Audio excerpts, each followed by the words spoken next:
നമുക്ക് തുടങ്ങാം. ഞാൻ മോഡറേറ്റർ ആണെങ്കിലും എൻ്റെ ഒരു പ്രസന്റേഷൻ ഉണ്ട്. ഓരോ ഏകദേശം 20 മിനിറ്റ് വീതം ഓരോരുത്തർ സംസാരിക്കാം. അതിനുശേഷം നമുക്കൊരു പൊതു ചർച്ചയുമാകാം എന്നാണ് ആലോചിക്കുന്നത്. സോ ഞാൻ സംസാരിക്കുന്നത് പ്രധാനമായിട്ട് രണ്ട് ഭാഗമാണ് എൻ്റെ പ്രസന്റേഷൻ ഉള്ളത്. 20 മിനിറ്റ് കൊണ്ട് രണ്ട് ഭാഗവും പറഞ്ഞു തീർക്കാൻ പറ്റുമോ എന്ന് എനിക്കറിയില്ല. ആദ്യത്തെ ഭാഗം എന്തായാലും സംസാരിക്കാം. അത് കഴിഞ്ഞിട്ട് ബാക്കി സമയത്തിൻ്റെ ഒരു ഇതനുസരിച്ച് നമുക്ക് നോക്കാം. അപ്പോൾ ഞാൻ സംസാരിക്കുന്നത് പ്രധാനമായിട്ടും ഡിസ്ഗസ്റ്റ് എന്ന് പറയുന്ന ഒരു ഇമോഷനെ പറ്റിയും ഡിസ്ഗസ്റ്റ് എങ്ങനെയാണ് ഒരു പൊളിറ്റിക്കൽ വെപ്പണായിട്ട് മാറുന്നത് എന്നുള്ളതും അതിൻ്റെ കൂടെ ഡീഹ്യൂമനൈസേഷൻ എന്ന് പറയുന്ന ഒരു പ്രക്രിയയുണ്ട്, അതിനെ പറ്റിയുമാണ്. ഡീഹ്യൂമനൈസേഷൻ നേരത്തെയും കുറച്ച് മുമ്പുള്ളൊരു പരിപാടിയിൽ ഷീസാർ ഞാനൊക്കെ ഉള്ളൊരു പരിപാടിയിൽ സംസാരിച്ചിട്ടുള്ളതുമാണ്. പക്ഷെ അന്ന് കേട്ടാരും ഇപ്പോൾ കേൾക്കാനില്ല എന്ന് തോന്നുന്നു. എനിവേ, സോ അപ്പം അത്രയാണ് ഞാൻ പറയാനുള്ളത്. ഞാൻ തുടങ്ങുകയാണ്. അപ്പോൾ ഏറ്റവും ആദ്യം പറയാനുള്ളത് ഈ പറഞ്ഞ ഡിസ്ഗസ്റ്റിനെ പറ്റിയാണ്. ഡിസ്ഗസ്റ്റ് കൃത്യമായൊരു മലയാളം വാക്ക്, അല്ലെങ്കിൽ ഡിസ്ഗസ്റ്റിനെ കൃത്യമായി സൂചിപ്പിക്കുന്ന മലയാളം വാക്ക് എന്താണ് എന്നുള്ളത് എനിക്കും പിന്നെ വ്യക്തത കുറവുണ്ട്. ജുഗുപ്സ എന്നാണ് കൃത്യമായിട്ടുള്ള ഡിക്ഷണറി മീനിങ്. പക്ഷെ ജുഗുപ്സ എന്ന വാക്ക് നമ്മളാരും നിത്യജീവിതത്തിൽ ഉപയോഗിക്കുന്നതല്ല. അപ്പം അതുകൊണ്ട് ജുഗുപ്സ എന്ന് പറയുന്നത് കൊണ്ട് വലിയ അർത്ഥമില്ല. ജുഗുപ്സാവഹം എന്ന് പറഞ്ഞാൽ അറപ്പ് അല്ലെങ്കിൽ വെറുപ്പ് എന്നൊക്കെ നമ്മൾ പറയുമ്പോൾ ഉള്ള ആ ഒരു റിയാക്ഷൻ ആ വാക്കിനോട് നമുക്ക് വരില്ല. അപ്പോൾ ഈ വാക്കുകളോടുള്ള ഇമോഷണൽ റിയാക്ഷനുകളും ഡിസ്കഷനെ മനസ്സിലാക്കുന്നതിൽ വളരെ പ്രധാനമാണ്. അപ്പം അതുകൊണ്ട് ഞാൻ പ്രസന്റേഷനിൽ ഡിസ്കഷൻ എന്ന വാക്ക് തന്നെയാണ് കൂടുതലും ഉപയോഗിക്കുക. അത് ഇൻസൈഡ് ഔട്ട്, ഈ അടുത്ത് ഇൻസൈഡ് ഔട്ടിൻ്റെ രണ്ടാമത്തെ പിന്നെ ഒരു എഡിഷൻ ഇറങ്ങിയിരുന്നു. അതിനകത്തും നിങ്ങൾ സിനിമ കണ്ടവർക്ക് അറിയാം ഡിസ്കസ്റ്റിനെ എങ്ങനെയാണ് ചിത്രീകരിക്കുന്നത് എന്നൊക്കെ ഉള്ളത്. ഡിസ്കസ്റ്റ് ഒരു വളരെ പവർഫുൾ ആയിട്ടുള്ള ഇമോഷനാണ്. ഇൻഫാക്ട് അതിൻ്റെ ഡെഫിനിഷനും മറ്റുമൊക്കെ ഒരുപക്ഷെ നമ്മൾ സൈക്കോളജിയൊക്കെ പഠിച്ച ആൾക്കാരുണ്ടെങ്കിൽ അവർ ക്ലാസ് റൂമുകളിലൊക്കെ എവിടെയെങ്കിലുമൊക്കെ പഠിച്ചിട്ടുണ്ടാവും. ബേസിക് ഇമോഷനുകളിൽ വളരെ പ്രധാനപ്പെട്ട ഒന്നാണ്, വളരെ സ്ട്രോങ് ആയ ഒന്നാണ്. എന്നാൽ മറ്റ് ഇമോഷനുകളെ പഠിക്കപ്പെട്ടുള്ള അത്രയും ഡിസ്കസ്റ്റ് പഠിക്കപ്പെട്ടിട്ടില്ല എന്നുള്ളതുകൊണ്ട് രോഗം പകരാൻ സാധ്യതയുള്ളത്, അല്ലെങ്കിൽ ഏതെങ്കിലും തരത്തിൽ നമുക്ക് ദോഷകരമായ എന്തിനോടെങ്കിലും നമുക്ക് തോന്നുന്ന വെറുപ്പ്, ഈ വെറുപ്പ് നമുക്ക് തോന്നലാണ്. ആ വെറുപ്പും അതിൻ്റെ പ്രകടനവും, ഇത് രണ്ടും ഡിസ്കസ്റ്റിൻ്റെ ഒരു പരിധിയിൽ വരുന്നതാണ്. ഡിസ്കസ്റ്റ് ഞാൻ പറഞ്ഞ പോലെ ഏറ്റവും ശക്തമായ വികാരങ്ങളിലൊന്നാണ്. കാരണം നമുക്ക് വളരെ എളുപ്പത്തിൽ ഉണ്ടാക്കിയെടുക്കാൻ കഴിയും. നിങ്ങളുടെ ദേഷ്യമോ നിങ്ങളുടെ പ്രണയമോ അങ്ങനെ എന്തെങ്കിലും ഒരു വികാരം ഉണ്ടാക്കുന്നതിനേക്കാൾ വളരെ എളുപ്പം ഒന്ന് രണ്ട് വാക്കുകളോ, അല്ലെങ്കിൽ ഞാനത് ചെയ്യാത്തത് അത് അത്ര ശരി പലർക്കും ബുദ്ധിമുട്ടുണ്ടാക്കും എന്നുള്ളത് കൊണ്ടാണ്. പക്ഷേ ഡിസ്കസ്റ്റ് ഒരാളിൽ ഉണ്ടാക്കിയെടുക്കാൻ വളരെ എളുപ്പമാണ്. നമ്മൾ ഒരു ദൃശ്യം ഓർമ്മിക്കുകയോ ഒക്കെ ചെയ്തുകൊണ്ട് നമുക്ക് ആളുകളിൽ ഡിസ്കസ്റ്റ് ഉണ്ടാക്കിയെടുക്കാൻ കഴിയും.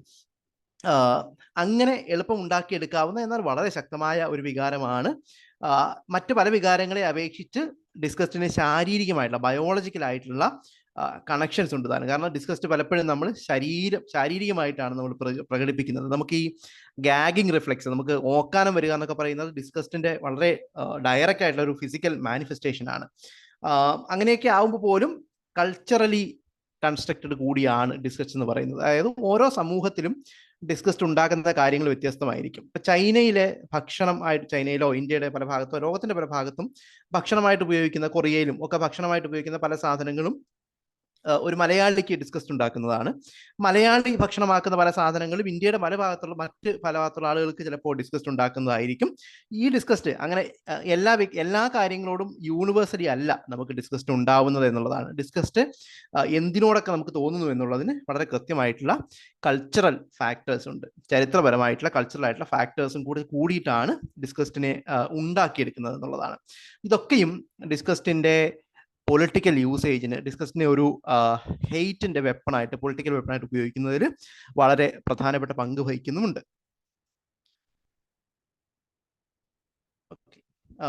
ഡിസ്കസ്റ്റിനെ ഏറ്റവും എളുപ്പം ഈ ഡിസ്കസ്റ്റ് കൾച്ചറലി കൺസ്ട്രക്റ്റഡ് ആണ് എന്നുള്ളത് ഏറ്റവും എളുപ്പം മനസ്സിലാക്കാൻ ഉള്ള ഒരു വഴി ഈറ്റിംഗ് ടാബൂസുമായിട്ട് ബന്ധപ്പെട്ടതാണ്.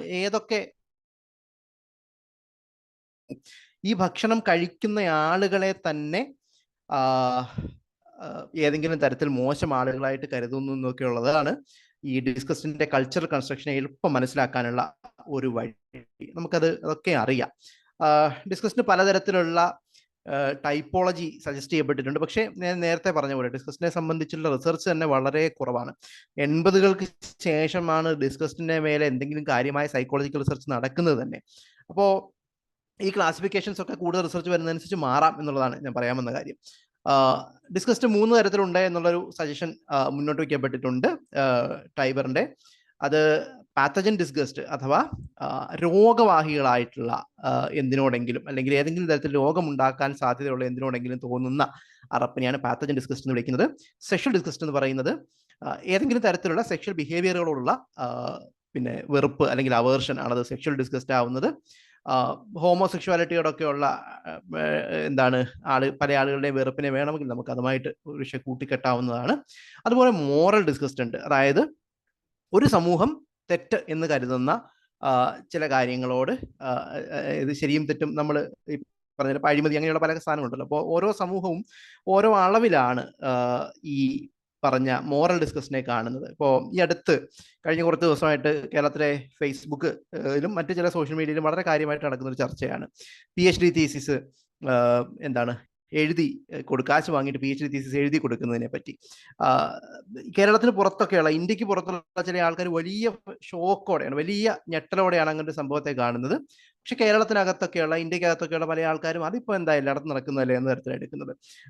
ചില ആളുകൾ അതിനെ വളരെ നിന്ദ്യമായ അങ്ങനെ ഏതെങ്കിലും അത്തരം ഒരു കാര്യം ചെയ്യുന്ന ഒരാളെ ഒരു കാരണവശാലും പൊതുസമൂഹം അവരുടെ ഇടയിൽ നിർത്താൻ പാടില്ല എന്ന തരത്തിലൊക്കെ പ്രതികരിക്കുമ്പോൾ മറ്റു ചില ആളുകൾ അതിനെ അത് അത്ര വലിയ കാര്യമാണോ എന്ന തരത്തിൽ എടുക്കാറുണ്ട്. നമ്മൾ പൊതുസമൂഹത്തിൽ നമ്മൾ ചെയ്യുന്ന ഒരുപാട് കാര്യങ്ങൾ, അതിപ്പോൾ സ്ത്രീധനം പോലെയുള്ള ചില കാര്യങ്ങളാവട്ടെ, അല്ലെങ്കിൽ അഴിമതി എന്ന് നമ്മൾ പൊതുവെ വിളിക്കുന്ന കാര്യങ്ങൾ, ഇതിനകത്തൊക്കെയും ഈ പറഞ്ഞ പോലെയാണ് ഓരോ സമൂഹത്തിലും ഓരോ തരം പ്രവൃത്തിയോടുമുള്ള മോറൽ ഡിസ്കസ്റ്റിന്റെ അളവ് കൂടിയും കുറഞ്ഞും ഒക്കെ ഇരിക്കും. ഇതൊന്നും യൂണിവേഴ്സൽ അല്ല എന്നുള്ളതാണ്. യൂണിവേഴ്സൽ അല്ല എന്നുള്ളത് തന്നെയാണ് അതിനെ കൾച്ചറലി കൺസ്ട്രക്ട് ചെയ്യാനുള്ള ഒരു സാധ്യത മുന്നോട്ട് വെക്കുന്നത്. അതുപോലെ നമ്മൾ മനസ്സിലാക്കേണ്ട ഒരു പ്രധാന ഫീച്ചറാണ് ഈ ഡിസ്കസ്ഡ് സെൻസിറ്റിവിറ്റി എന്ന് പറയുന്നത്. അതായത് നമ്മൾ ഓരോരുത്തരും എത്രമാത്രം ഡിസ്കസ്ഡ് അനുഭവിക്കാനുള്ള സാധ്യതയുണ്ട് എന്നുള്ളതാണ്. മനുഷ്യർ അതിൽ ഏറിയും കുറഞ്ഞു നിൽക്കുന്നുണ്ട്. The degree to which individuals feel disgusted by objects or actions വെച്ചാൽ ഒരേ ഡിസ്കസ്റ്റ് ഉണ്ടാക്കുന്ന ഒരു ഭക്ഷണ വസ്തു, അങ്ങനെ എന്തെങ്കിലും ഒരു സാധനം, അതിനോട് എല്ലാവർക്കും ഒരേ അളവിലായിരിക്കില്ല ഡിസ്കസ്റ്റ് തോന്നുന്നത്. അപ്പോൾ ഈ ഡിസ്കസ്റ്റ് തോന്നുന്നതിന്റെ ഏറ്റക്കുറച്ചിലിനെയാണ് ഡിസ്കസ് സെൻസിറ്റിവിറ്റി എന്ന് വിളിക്കുന്നത്.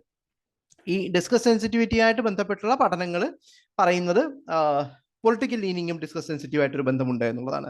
പൊതുവെ ഒരു കൺസർവേറ്റീവ് റൈറ്റ് വിങ് ചിന്തകൾ വെച്ച് പുലർത്തുന്ന ആളുകൾ, ഈ പഴയകാലം അങ്ങനെയുള്ള പഴയകാലമൊക്കെ നല്ലതായിരുന്നു, പുതിയ ഒന്നും ശരിയല്ല എന്നൊക്കെയുള്ള തരത്തിലുള്ള ഒരു കൺസർവേറ്റീവ് ചിന്താഗതി വെച്ച് പുലർത്തുന്ന ആളുകൾക്ക് പൊതുവെ ഡിസ്കസ്ഡ് സെൻസിറ്റിവിറ്റി കൂടുതലാണ് എന്ന് പറഞ്ഞാൽ അവർക്ക് അവരിൽ ഡിസ്കസ്ഡ് ഉണ്ടാക്കിയെടുക്കാൻ വളരെ എളുപ്പമാണ്. അതുപോലെ ഈ ഓരോരുത്തരും സ്വന്തം ഇൻ ഗ്രൂപ്പിനോട് എത്രമാത്രം അടുപ്പം കാണിക്കുന്നു, ഔട്ട് ഗ്രൂപ്പ് എന്നവർ കരുതുന്നവരോട് എത്രമാത്രം അകൽച്ച കാണിക്കുന്നു എന്നൊക്കെ ഉള്ളത് അവരുടെ ഡിസ്കസ്ഡ് സെൻസിറ്റീവായിട്ട് ബന്ധപ്പെട്ടിരിക്കുന്നു. എന്ന് പറഞ്ഞാൽ ഇൻ ഗ്രൂപ്പിനോട് കൂടുതൽ സ്നേഹം തോന്നുന്ന ആളുകൾക്ക് മറ്റുള്ളവരോട് ഡിസ്കസ്ഡ് തോന്നാനുള്ള സാധ്യതയും കൂടുതലാണ് എന്നുള്ളതാണ്. അപ്പോൾ ഇനി ഓരോ തരം ഡിസ്കസ്ഡ്, നമ്മൾ നേരത്തെ പറഞ്ഞ 3 തരം ഡിസ്കസ്ഡ് ഉണ്ടെന്ന് സജസ്റ്റ് ചെയ്യപ്പെട്ടിട്ടുണ്ട്. ഇത് ഓരോന്നിനും ഉള്ള സെൻസിറ്റിവിറ്റി പലതരത്തിലാണോ എന്നൊന്നും ഇതുവരെ ആരും അങ്ങനെ അന്വേഷിച്ചിട്ടില്ല. പഠനങ്ങൾ വളരെ കുറവാണ് ആ മേഖലയിലൊക്കെ.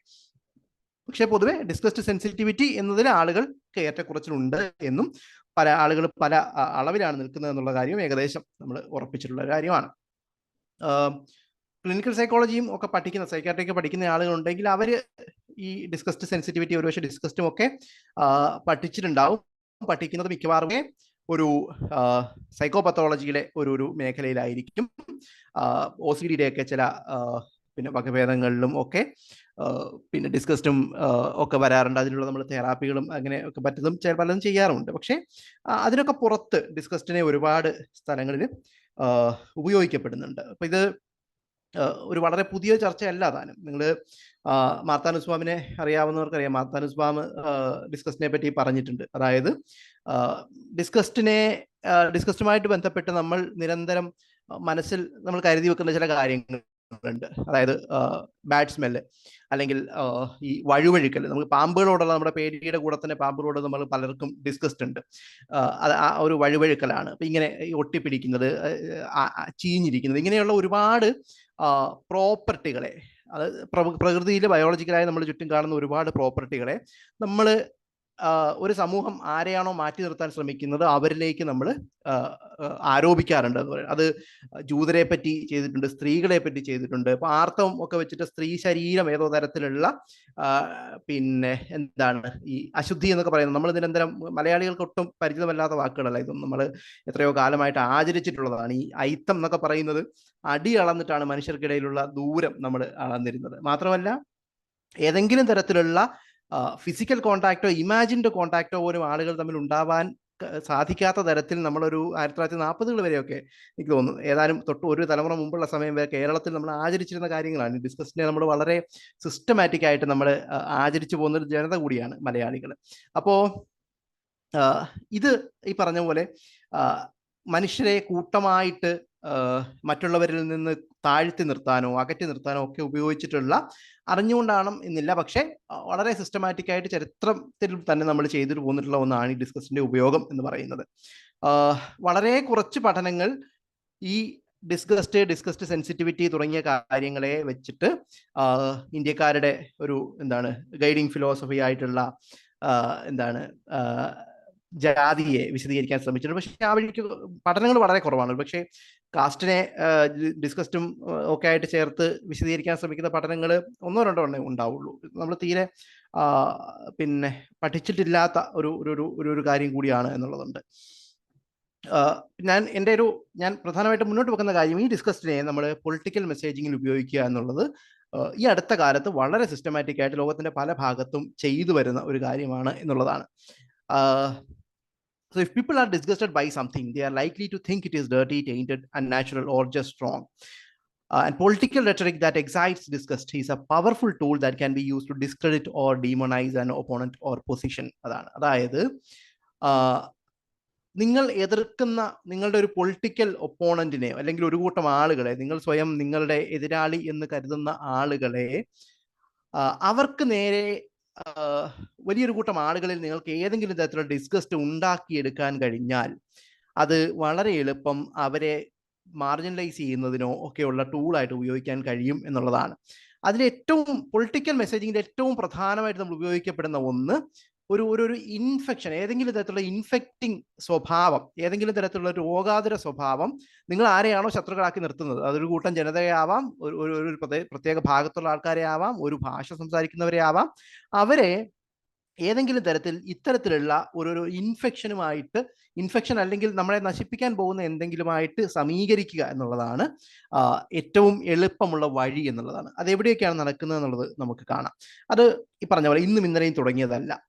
ഒരുപക്ഷെ നമ്മളിപ്പോൾ നമ്മുടെ ലോകത്ത് കാണുന്ന വളരെ മോശം കാര്യങ്ങൾ പലതും അതിന്റെ ടെക്സ്റ്റ് ബുക്ക് കേസുകളായിട്ട് നിൽക്കുന്നത് നാസി ജർമ്മനിയും ഫാസിസ്റ്റുകളുടെ ഇറ്റലിയും ഒക്കെയാണ്.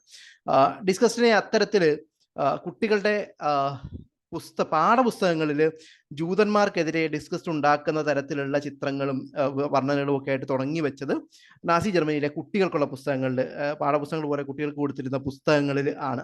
അതാണ് നമുക്ക് ഈ അടുത്ത കാലത്ത് കാണാവുന്ന വളരെ ഒരു ടെക്സ്റ്റ് ബുക്ക് എക്സാമ്പിൾ എന്ന് പറയുന്നത്. അതിന് മുമ്പും ഒരുപാട് ചരിത്രത്തിലൊക്കെ ഒരുപാട് അത്തരത്തിലുള്ള മാർത്താനുസ്വാമൊക്കെ അതിനെപ്പറ്റി പറയുന്നുണ്ട്. ഒരുപാട് ഉദാഹരണങ്ങൾ നമുക്ക് വേറെയും കണ്ടെത്താൻ കഴിയും.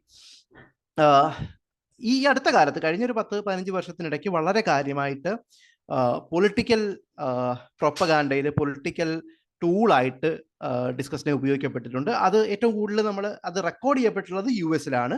അത് US-ൽ കൂടുതൽ നടക്കുന്നൊന്നും അർത്ഥമില്ല. US-ൽ അത്തരം നടക്കുന്ന കാര്യങ്ങളെ അവിടെ ഒരു വലിയ US-ൽ ഈ സോഷ്യൽ സെന്ററിന്റെ എണ്ണമൊക്കെ വളരെ കൂടുതലായതുകൊണ്ടും ഒക്കെ ആവാം, അവിടെ വളരെ കാര്യമായിട്ട് അതിനെ ശ്രദ്ധിക്കപ്പെടുന്നുണ്ട്. അത് വളരെ കാര്യമായിട്ട് അത് എഴുതപ്പെടുന്നുണ്ട് എന്നുള്ളതാണ്.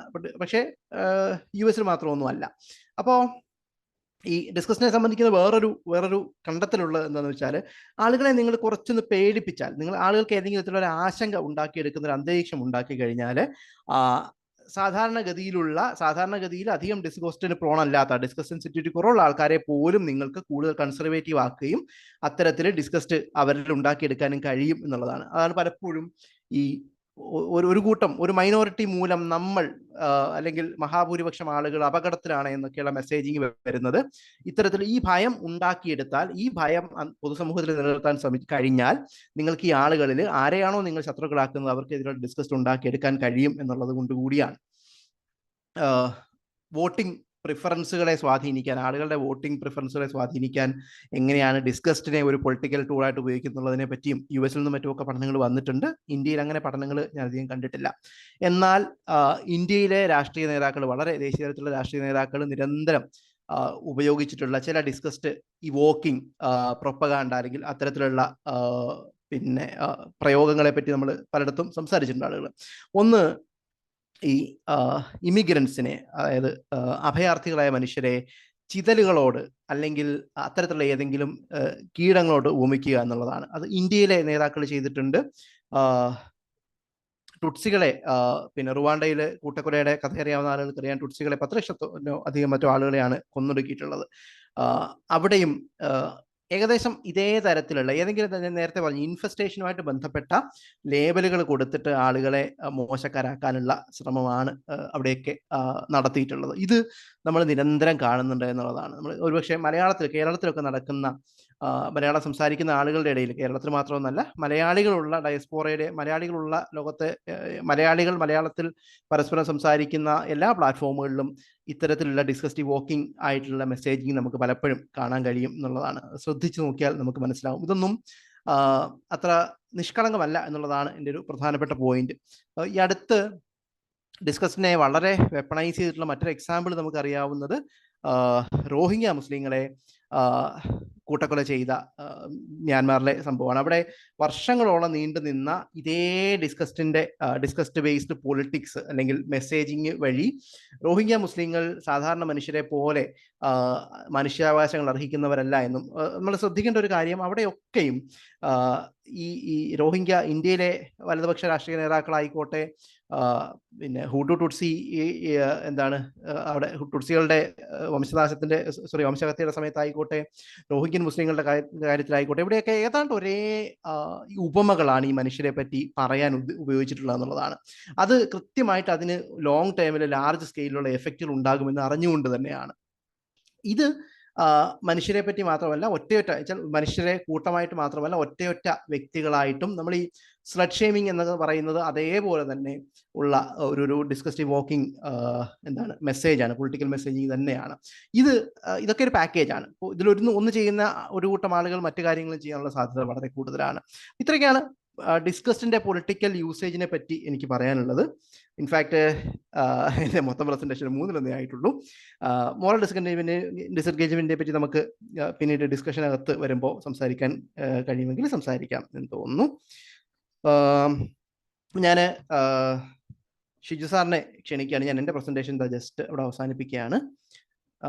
ഷിജു സാറ് നിങ്ങൾക്ക് അറിയാമായിരിക്കും, കേരളത്തിലെ ഒരുപക്ഷെ സൈക്കോളജിയുടെ ബന്ധപ്പെട്ട സർക്കിളിലൊക്കെ നിൽക്കുന്ന ആളുകൾക്ക് മിക്കവർക്കും പരിചയമുള്ള ആളാണ് ശ്രീ ഷിജു ജോസഫ്. അദ്ദേഹം തിരുവനന്തപുരം ഗവൺമെന്റ് വിമൻസ് കോളേജിലെ സൈക്കോളജി അധ്യാപകനാണ്. HOD സ്ഥാനത്ത് നിന്ന് താഴെ ഇറങ്ങാൻ വേണ്ടി കാത്തിരിക്കുകയാണ്. ഷിജു സാറും അത്യാവശ്യം നല്ല തിരക്കുള്ള ഒരു സമയം കൂടിയാണ് ഇപ്പോൾ. ഞാൻ ഷിജു സാറിനെ ക്ഷണിക്കുകയാണ് സംസാരിക്കാൻ. Thank you Chinchu. ഇതിന്റെ സംഘാടകർക്ക് എൻ്റെ ആശംസകൾ, അഭിവാദ്യങ്ങൾ.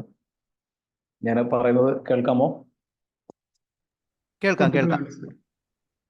ഓക്കെ, ഞാനൊരു പ്രസന്റേഷനിലേക്ക് കടന്നിട്ട് നേരെ സംസാരിക്കാം. നമ്മുടെ ചുരുങ്ങിയ സമയം പരമാവധി വിനിയോഗിക്കാം എന്നുള്ള രീതിയിൽ ഞാൻ ഒന്ന് സ്ക്രീൻ ഷെയർ ചെയ്യട്ടെ. ഞാൻ അധികം സമയം ഇനി കളയാതെ നേരെ വിഷയത്തിലേക്ക് കിടക്കാം. വളരെ പ്രസക്തമായ ഒരു വിഷയം എന്നുള്ള രീതിയിലാണ് ചിഞ്ചു പറഞ്ഞ സമയത്ത് ഇതിനെക്കുറിച്ച് സംസാരിക്കാൻ ഞാനും കൂടാം എന്ന് പറഞ്ഞ് ഇതിനേറ്റത്. Psychology research and action group അവർക്ക് പ്രത്യേക അഭിനന്ദനങ്ങളും അഭിവാദ്യങ്ങളും.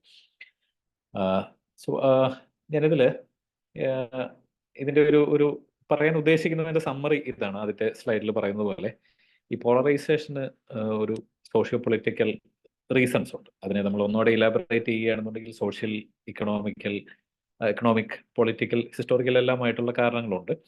അത് മീഡിയ അതിനെ കാര്യമായി മീഡിയേറ്റ് ചെയ്യുന്നുമുണ്ട്. അതിനെ ഈ ഒരു തീസിസിനെ, ഈ പറയുന്ന ഒരു പ്രസ്താവനയെ ഒരു കേരള കോണ്ടെക്സ്റ്റിൽ എക്സ്പ്ലെയിൻ ചെയ്യുക മാത്രമാണ് ഞാൻ ചെയ്യാൻ ഉദ്ദേശിക്കുന്നത്. ഇതൊരു വളരെ ഇൻട്രോഡക്ടറി ആയിട്ടുള്ള ഒരു ഡിസ്ക്രിപ്റ്റീവ് ആയിട്ടുള്ള ഒരു അനാലിസിസ് ആണ്. അതിലൊരു വളരെ ഇൻഡെപ്ത് ആയിട്ടുള്ള അനാലിസിസോ ഒന്നുമില്ല, സ്റ്റാറ്റിസ്റ്റിക്കൽ എവിഡൻസോ അങ്ങനെയുള്ള ഒരു സ്ഥിതിവിവര കണക്കുകൾ വെച്ചിട്ട് ഇതിനെ സബ്സ്റ്റാൻഷിയേറ്റ് ചെയ്യാനുള്ള ശ്രമങ്ങളില്ല. ഒരു വലിയ തോതിലുള്ള ഒരു ഇന്റർപ്രിറ്റേറ്റീവ് അനാലിസിസോ അങ്ങനെ ഒന്നും പ്രത്യേകിച്ച് ഇതിൽ പറയുന്നില്ല. ഒരു പ്രാഥമികമായിട്ട് വിദ്യാർത്ഥികളെ ഉദ്ദേശിച്ചിട്ടുള്ള ഒരു ലളിതമായ അവതരണം എന്നാണ് വിചാരിക്കുന്നത്. ഞാൻ ഉദ്ദേശിക്കുന്നത് ഇതിൻ്റെ അകത്ത് മിക്കവാറും നമ്മുടെ ഗ്രൂപ്പിൽ ഇത് കേൾക്കുന്നവരായിട്ട് വിദ്യാർത്ഥികളായിരിക്കും ഉള്ളത് എന്നാണ് കരുതുന്നത്. അപ്പോൾ അതിൻ്റെ ഒരു അടിസ്ഥാനത്തിൽ വളരെ ലളിതമായിട്ട് കാര്യങ്ങൾ പറയണം, കുറച്ച് കാര്യങ്ങൾ മാത്രം പറയണമെന്നാണ് വിചാരിക്കുന്നത്. ഈ പോളറൈസേഷൻ എന്നതിൻ്റെ ഒരു ധ്രുവീകരണം എന്ന് പറയുന്നതിൻ്റെ ഒരു ഹിസ്റ്ററി നമ്മൾ നോക്കുകയാണെങ്കിൽ, അടുത്ത സ്ലൈഡിലേക്ക് ഒന്ന് പോകാമോ? ഇതിലൊരു വളരെ മനുഷ്യന്റെ ചരിത്രം മുതൽ, മനുഷ്യ സമൂഹജീവിയായിട്ട് ആണ്, സമൂഹജീവിയാണെന്ന് അറിയാമല്ലോ. മനുഷ്യന്റെ ഒരു ചരിത്രം മുതലേ തന്നെ ഈ കോപ്പറേഷനും കോമ്പറ്റീഷനും ഉണ്ട്. കോപ്പറേഷൻ വഴി ഗ്രൂപ്പുകൾ രൂപീകരിച്ച് നമ്മൾ മുമ്പോട്ട് പോയി. കോമ്പറ്റീഷൻ വഴി നമ്മൾ ഗ്രൂപ്പിലുള്ളവർ അല്ലെങ്കിൽ ഗ്രൂപ്പുകൾ വരുന്നതിന് മുമ്പ് തന്നെ കോമ്പറ്റീഷൻ ഉണ്ട്. കോമ്പറ്റീഷൻ വഴി മനുഷ്യർ സക്സസിലേക്ക് പോയി. പിന്നെ ഗ്രൂപ്പുകളായി കഴിഞ്ഞപ്പോൾ ഗ്രൂപ്പുകൾ തമ്മിലുള്ള കോമ്പറ്റീഷനായി. ഒരു യാഥാർത്ഥ്യമാണ്. മനുഷ്യന്റെ ഒരർത്ഥത്തിൽ പറഞ്ഞു കഴിഞ്ഞാൽ സോഷ്യൽ ഡെവലപ്മെന്റിന്റെ ഭാഗമായിട്ട് തന്നെയാണ് ഈ കോമ്പറ്റീഷൻ വന്നത്. നമ്മൾ ഈ കോപ്പറേഷന്റെ കാര്യം പറയുന്ന പോലെ തന്നെ കോമ്പറ്റീഷനും അവിടെ ഉണ്ട്. ഗ്രൂപ്പുകൾ ഉണ്ടാവുമ്പോൾ സ്വാഭാവികമായിട്ടും മത്സരങ്ങൾ ഉണ്ടാവും. അങ്ങനെ ഒരു സാമൂഹിക വികാസം പോലും ഉണ്ടായിട്ടുണ്ട്. അപ്പം അതിനൊരു നമ്മൾ ഈ കോമ്പറ്റീഷന്റെയും എഗ്രഷന്റെയും ഒക്കെ ഒരു തരത്തിൽ പറഞ്ഞാൽ നെഗറ്റീവ് ആയിട്ടുള്ള ആസ്പെക്ട്സ് പറയുമ്പോൾ തന്നെ ഇത് മനുഷ്യവികാസത്തെയും സഹായിച്ചിട്ടുണ്ടെന്ന് കൂടി പറയേണ്ടി വരും. അങ്ങനെ ഗ്രൂപ്പുകൾ ഉണ്ടാകുമ്പോൾ സ്വാഭാവികമായിട്ടും അസ് വേഴ്സസ് ദം എന്ന് നമ്മൾ സോഷ്യൽ സൈക്കോളജിയിൽ പറയുന്നത് പോലെ നമ്മളും അവരും എന്ന് പറയുന്ന രീതിയിലുള്ള വ്യത്യാസങ്ങളുണ്ടാവും. പിന്നീട് അത് ഈ പവർ നേടാനുള്ള ഒരു ത്വര എന്നുള്ള രീതിയിൽ ഗ്രൂപ്പുകളുടെ തലപ്പത്തേക്ക് എത്തുക, ഗ്രൂപ്പുകളെ ഉപയോഗിച്ചിട്ട് പവർ ഉണ്ടാക്കുക. പവറുള്ള ആളെ സംബന്ധിച്ചിടത്തോളം എല്ലാ തരത്തിലുള്ള റിസോഴ്സസ് അവൈലബിൾ ആവും. പവർ എന്ന് പറയുന്നത് അതിനു വേണ്ടിയാണ്. വിഭവങ്ങൾ, ഭൗതികമായിട്ടുള്ള വിഭവങ്ങൾ മുതൽ സാമൂഹികമായിട്ടുള്ള അധികാരം, ഇതെല്ലാം ഉണ്ടാവും. അപ്പം അങ്ങനെ വരുമ്പോൾ സ്വാഭാവികമായിട്ടും ഈ പവർ ഉണ്ടാക്കുന്നതിന് വേണ്ടി ഈ ഡിവിഷൻ ഉണ്ടാക്കുക, ഡിവിസീവ്നെസ് ഉണ്ടാക്കുക എന്ന് പറയുന്ന ഒരു സ്വാഭാവികമായിട്ടുള്ള ഒരു പ്രക്രിയയായിട്ട് വരും. കാരണം ഗ്രൂപ്പുകൾ ഉണ്ടാക്കുക, ഗ്രൂപ്പുകളുടെ തലപ്പത്തെത്തുക, ഗ്രൂപ്പുകളെ തമ്മിൽ തെറ്റിക്കുക എന്നൊക്കെ പറയുന്നത് ശരിക്കും പറഞ്ഞു കഴിഞ്ഞാൽ പവറിലേക്ക് എത്താനുള്ള ഒരു കുറുക്ക് വഴിയാവും. എന്തിനാണ് പവർ എന്ന് ചോദിച്ചു കഴിഞ്ഞാൽ അത് റിസോഴ്സസ് കൈപ്പിടിയിലാക്കുന്നതിന് വേണ്ടിയാണ്. അപ്പോൾ ഈ മത്സരത്തിൽ ഒരു ഉപകരണമായിട്ട് ശരിക്കും പറഞ്ഞു കഴിഞ്ഞാൽ ഈ പോളറൈസേഷൻ മാറിയിട്ടുണ്ട്. അതായത് ഈ വ്യത്യാസം എന്ന് പറയുന്നത് അതിൻ്റെ അങ്ങേയറ്റത്തെ എക്സ്റ്റെൻഡിലേക്ക് പോകുമ്പോഴാണ് മറ്റ് ഒരു ഗ്രൂപ്പും അത് ഒട്ടും എന്നെ പോലെയല്ല, അല്ലെങ്കിൽ രണ്ട് ഗ്രൂപ്പുകൾ തമ്മിൽ വലിയ വ്യത്യാസമുണ്ട് എന്ന് പറയുമ്പോൾ സ്വാഭാവികമായിട്ടും അത് ഈ അവരുമായിട്ടുള്ള മത്സരം, അവർ നമ്മളെ പോലെയല്ല, അവരെ നമുക്ക് റൈറ്റ് ഓഫ് ചെയ്യാം, പിന്നെ അവരെ കീഴ്പ്പെടുത്തേണ്ടതാണ്, അവരെ ഇവിടെ നിന്ന് ഓടിച്ചു വിടേണ്ടതാണ് എന്നെല്ലാം ഉള്ള സംഗതിയിലെത്തുമ്പോൾ അത് സ്വാഭാവികമായിട്ടും അവരുടെ കൈവശമുള്ള റിസോഴ്സസ് നമുക്ക് കൈവശപ്പെടുത്താം. അല്ലെങ്കിൽ മറ്റുള്ള ഒരു ഗ്രൂപ്പ് നമ്മളെ തോൽപ്പിക്കുന്നതിന് മുമ്പ് തന്നെ നമ്മൾ അവരെ തോൽപ്പിക്കണം എന്നെല്ലാം പറയുന്ന രീതിയിലുള്ള ഈ ഭയവും ഒക്കെ അതിൻ്റെ അകത്ത് ഇൻജെക്ട് ചെയ്യാൻ പറ്റും എന്ന് പറയുന്നതാണ് അതിൻ്റെ ഒരു സ്വാഭാവികമായിട്ടുള്ള ഒരു പരിണാമം. അപ്പോൾ അങ്ങനെ ഉണ്ടായി വന്ന ഒരർത്ഥത്തിൽ പറഞ്ഞു കഴിഞ്ഞാൽ ഈ ഇവല്യൂഷന്റെ ഭാഗമായിട്ട് ഉണ്ടായി വന്ന ഒന്ന് തന്നെയാണ് പോളറൈസേഷൻ. അപ്പോൾ അതിന് വളരെ പഴയൊരു ചരിത്രമുണ്ട്. അടുത്ത സ്ലൈഡിലേക്ക് പോകാമോ? അതിനൊപ്പം തന്നെ ഇതിന് ഒരേ സമയത്ത് തന്നെ ഇതിന് കോംപ്ലിമെന്ററി ആയിട്ടാണ് ഈ ബ്രെയിനിന്റെ വികാസം ഉണ്ടായത്. മനുഷ്യന്റെ സാമൂഹിക വികാസത്തിന്റെ ഒപ്പം തന്നെയാണ് മനുഷ്യന്റെ മസ്തിഷ്കത്തിന്റെ വികാസം ഉണ്ടായത്. എല്ലാവർക്കും അത് അറിയാവുന്ന ഒരു കാര്യമായിരിക്കും. അപ്പൊ അങ്ങനെ ഉണ്ടാകുമ്പോൾ നമുക്ക് എല്ലാവർക്കും അറിയാവുന്നതുപോലെ മനുഷ്യന്റെ ഈ ഒരു ഊർജത്തിന്റെ 20% ഉപയോഗിക്കുന്നത് ബ്രെയിനാണ്. എന്നാൽ ബ്രെയിനിന്റെ ഒരു വെയിറ്റും ഒക്കെ വെച്ച് നോക്കുമ്പോൾ ബ്രെയിൻ താരതമ്യേന ചെറിയൊരു അവയവമാണ്. പക്ഷേ അതിന്റെ ഈ എനർജി എക്സ്പെൻഡിച്ചർ എന്ന് പറയുന്നത് വളരെ വലുതാണ്. അപ്പൊ അത് അതിന്റെ ഇത്രയും അധികം എനർജി ഉപയോഗിച്ചുകൊണ്ടിരിക്കുന്ന സമയത്ത് അത് പൊതുവിൽ ഒരു ഓർഗാനിസത്തെ സംബന്ധിച്ചിടത്തോളം അതൊരു നഷ്ടക്കച്ചവടമായിട്ട് മാറാൻ പാടില്ല. അപ്പൊ അതുകൊണ്ട് സ്വാഭാവികമായിട്ട് ഒരു ഇവല്യൂഷണറി പ്രോസസ്സ് എന്നുള്ള രീതിയിൽ minimal use of brain or minimal use of energy എന്ന് പറയുന്നത് നമ്മുടെ ഈ ഇവല്യൂഷന്റെ ഭാഗമായിട്ട് വന്നു ചേർന്ന ഒരു സംഗതിയും കൂടിയാണ്. അപ്പോൾ അതുകൊണ്ടാണ് നമ്മൾ ഈ ക്വിക്ക് പ്രോസസ്സിംഗ് എന്നൊക്കെ പറയുന്ന സംഗതി പെട്ടെന്ന് ചെയ്യാൻ തുടങ്ങിയത്. അത് ക്വിക്ക് പ്രോസസ്സിങ്ങിന്റെ ഏറ്റവും അടിസ്ഥാനപരമായിട്ടുള്ള ഒന്ന് എന്ന് പറയുന്നത് കാറ്റഗറിക്കൽ പ്രോസസ്സിംഗ് ആണ്. ബ്ലാക്ക് ആൻഡ് വൈറ്റ് രീതിയിൽ പ്രോസസ്സ് ചെയ്യുക, ഇത് അല്ലെങ്കിൽ അത് എന്നുള്ള രീതിയിൽ ജഡ്ജ് ചെയ്യുക എന്നൊക്കെ പറയുന്നത് വളരെ എളുപ്പത്തിൽ ബ്രെയിനിന് ചെയ്യാൻ പറ്റുന്ന ഒരു സംഗതിയാണ്. അപ്പോൾ സ്വാഭാവികമായിട്ടും പോകെ പോകെ ഈ സാമൂഹിക വികാസം ഉണ്ടായപ്പോൾ അതിന് സമാന്തരമായിട്ട് അല്ലെങ്കിൽ അതിനെ സഹായിക്കുന്ന രീതിയിൽ ബ്രെയിൻ്റെ വികാസം ഉണ്ടായി, അല്ലെങ്കിൽ ബ്രെയിൻ്റെ വികാസത്തെ സഹായിക്കുന്ന രീതിയിൽ സാമൂഹിക വികാസം ഉണ്ടായി. ഇത് കോംപ്ലിമെൻ്ററി ആയിട്ട് പോകുന്ന ഒരു പ്രോസസ്സ് എന്നുള്ള രീതിയിൽ ഈ കാറ്റഗറിക്കൽ പ്രോസസ്സിങ്ങും ഉണ്ടായി വന്നു. പെട്ടെന്ന് പ്രോസസ്സ് ചെയ്യുക, എളുപ്പത്തിൽ പ്രോസസ്സ് ചെയ്യുക. അപ്പോൾ ഈ ലാഭം എന്ന് പറയുന്നത് യഥാർത്ഥത്തിൽ ഈ പോളറൈസേഷന് വേണ്ട ഒരു ഇവല്യൂഷണറി ബാക്ക്ഗ്രൗണ്ട് ഉണ്ടാക്കി ഇട്ടിട്ടുണ്ട്. ഇതാണ് ഞാൻ ഇതിൻ്റെ ഒരു തുടക്കത്തിൽ ഒന്ന് ജസ്റ്റ് ഒരു ആമുഖം പോലെ പറയണമെന്ന് വിചാരിക്കുന്ന ഒരു സംഗതി. അടുത്ത സ്ലൈഡിലേക്ക് പോകാമോ? ഒരു ഈ മീഡിയയിലെ ഈ മീഡിയയ്ക്ക് മുമ്പ് നമുക്ക് പറയേണ്ട ഒരു സംഗതി ഒരു സാമൂഹിക പശ്ചാത്തലമാണ്. ഇപ്പോൾ കേരളത്തിൻ്റെ ഒരു സാമൂഹിക പശ്ചാത്തലം അധിക വിദൂരത്തല്ലാത്ത ഒരു ഹിസ്റ്ററി പറയുകയാണെന്നുണ്ടെങ്കിൽ കേരളത്തിലൊരു സാമൂഹിക സാമ്പത്തിക അധികാരത്തിൻ്റെ ഒരു ഈ ഒരു ഇവല്യൂഷനുണ്ട്. ഇപ്പോൾ മേ ബി ഒരു 100-150 വർഷത്തെ ചരിത്രം ഒക്കെ എടുക്കുകയാണെങ്കിൽ, നമുക്ക് അറിയാവുന്ന ഒരു ചരിത്രം എടുക്കുകയാണെന്നുണ്ടെങ്കിൽ കേരളത്തിൽ ഏറ്റവും അധികം ഈ അധികാരത്തിൽ ഉണ്ടായിരുന്ന രണ്ട് വിഭാഗങ്ങൾ എന്ന് പറയുന്നത് ഈ കേരളത്തിലെ ബ്രാഹ്മണരും പിന്നെ പരദേശി ബ്രാഹ്മണരുമാണ്. അതായത് തിരുവിതാംകൂർ ഭാഗത്തൊക്കെ പ്രത്യേകിച്ചും തമിഴ് ബ്രാഹ്മണർ ആണ് ഈ ഈ സർക്കാർ ഉദ്യോഗസ്ഥങ്ങളിലൊക്കെ അന്നത്തെ ഈ തിരുവിതാംകൂർ രാജ്യത്തൊക്കെ സർക്കാർ ഉദ്യോഗസ്ഥരായിട്ടൊക്കെ ഉണ്ടായിരുന്നത് ഈ പരദേശി ബ്രാഹ്മണരാണ്. എന്നാൽ ഭൂമിയുടെയും മറ്റും അധികാരം നല്ലൊരു പങ്കും ഈ കേരളത്തിലുള്ള ബ്രാഹ്മണരുടെ കയ്യിലൊക്കെയായിരുന്നു. അപ്പോൾ ഇതിൻ്റെ ഒരു അത് ഇങ്ങനെ ഈ നൂറുകണക്കിന് വർഷങ്ങളായിട്ട് കൈമാറി വന്ന ഒരു അധികാര രീതി തന്നെയാണത്.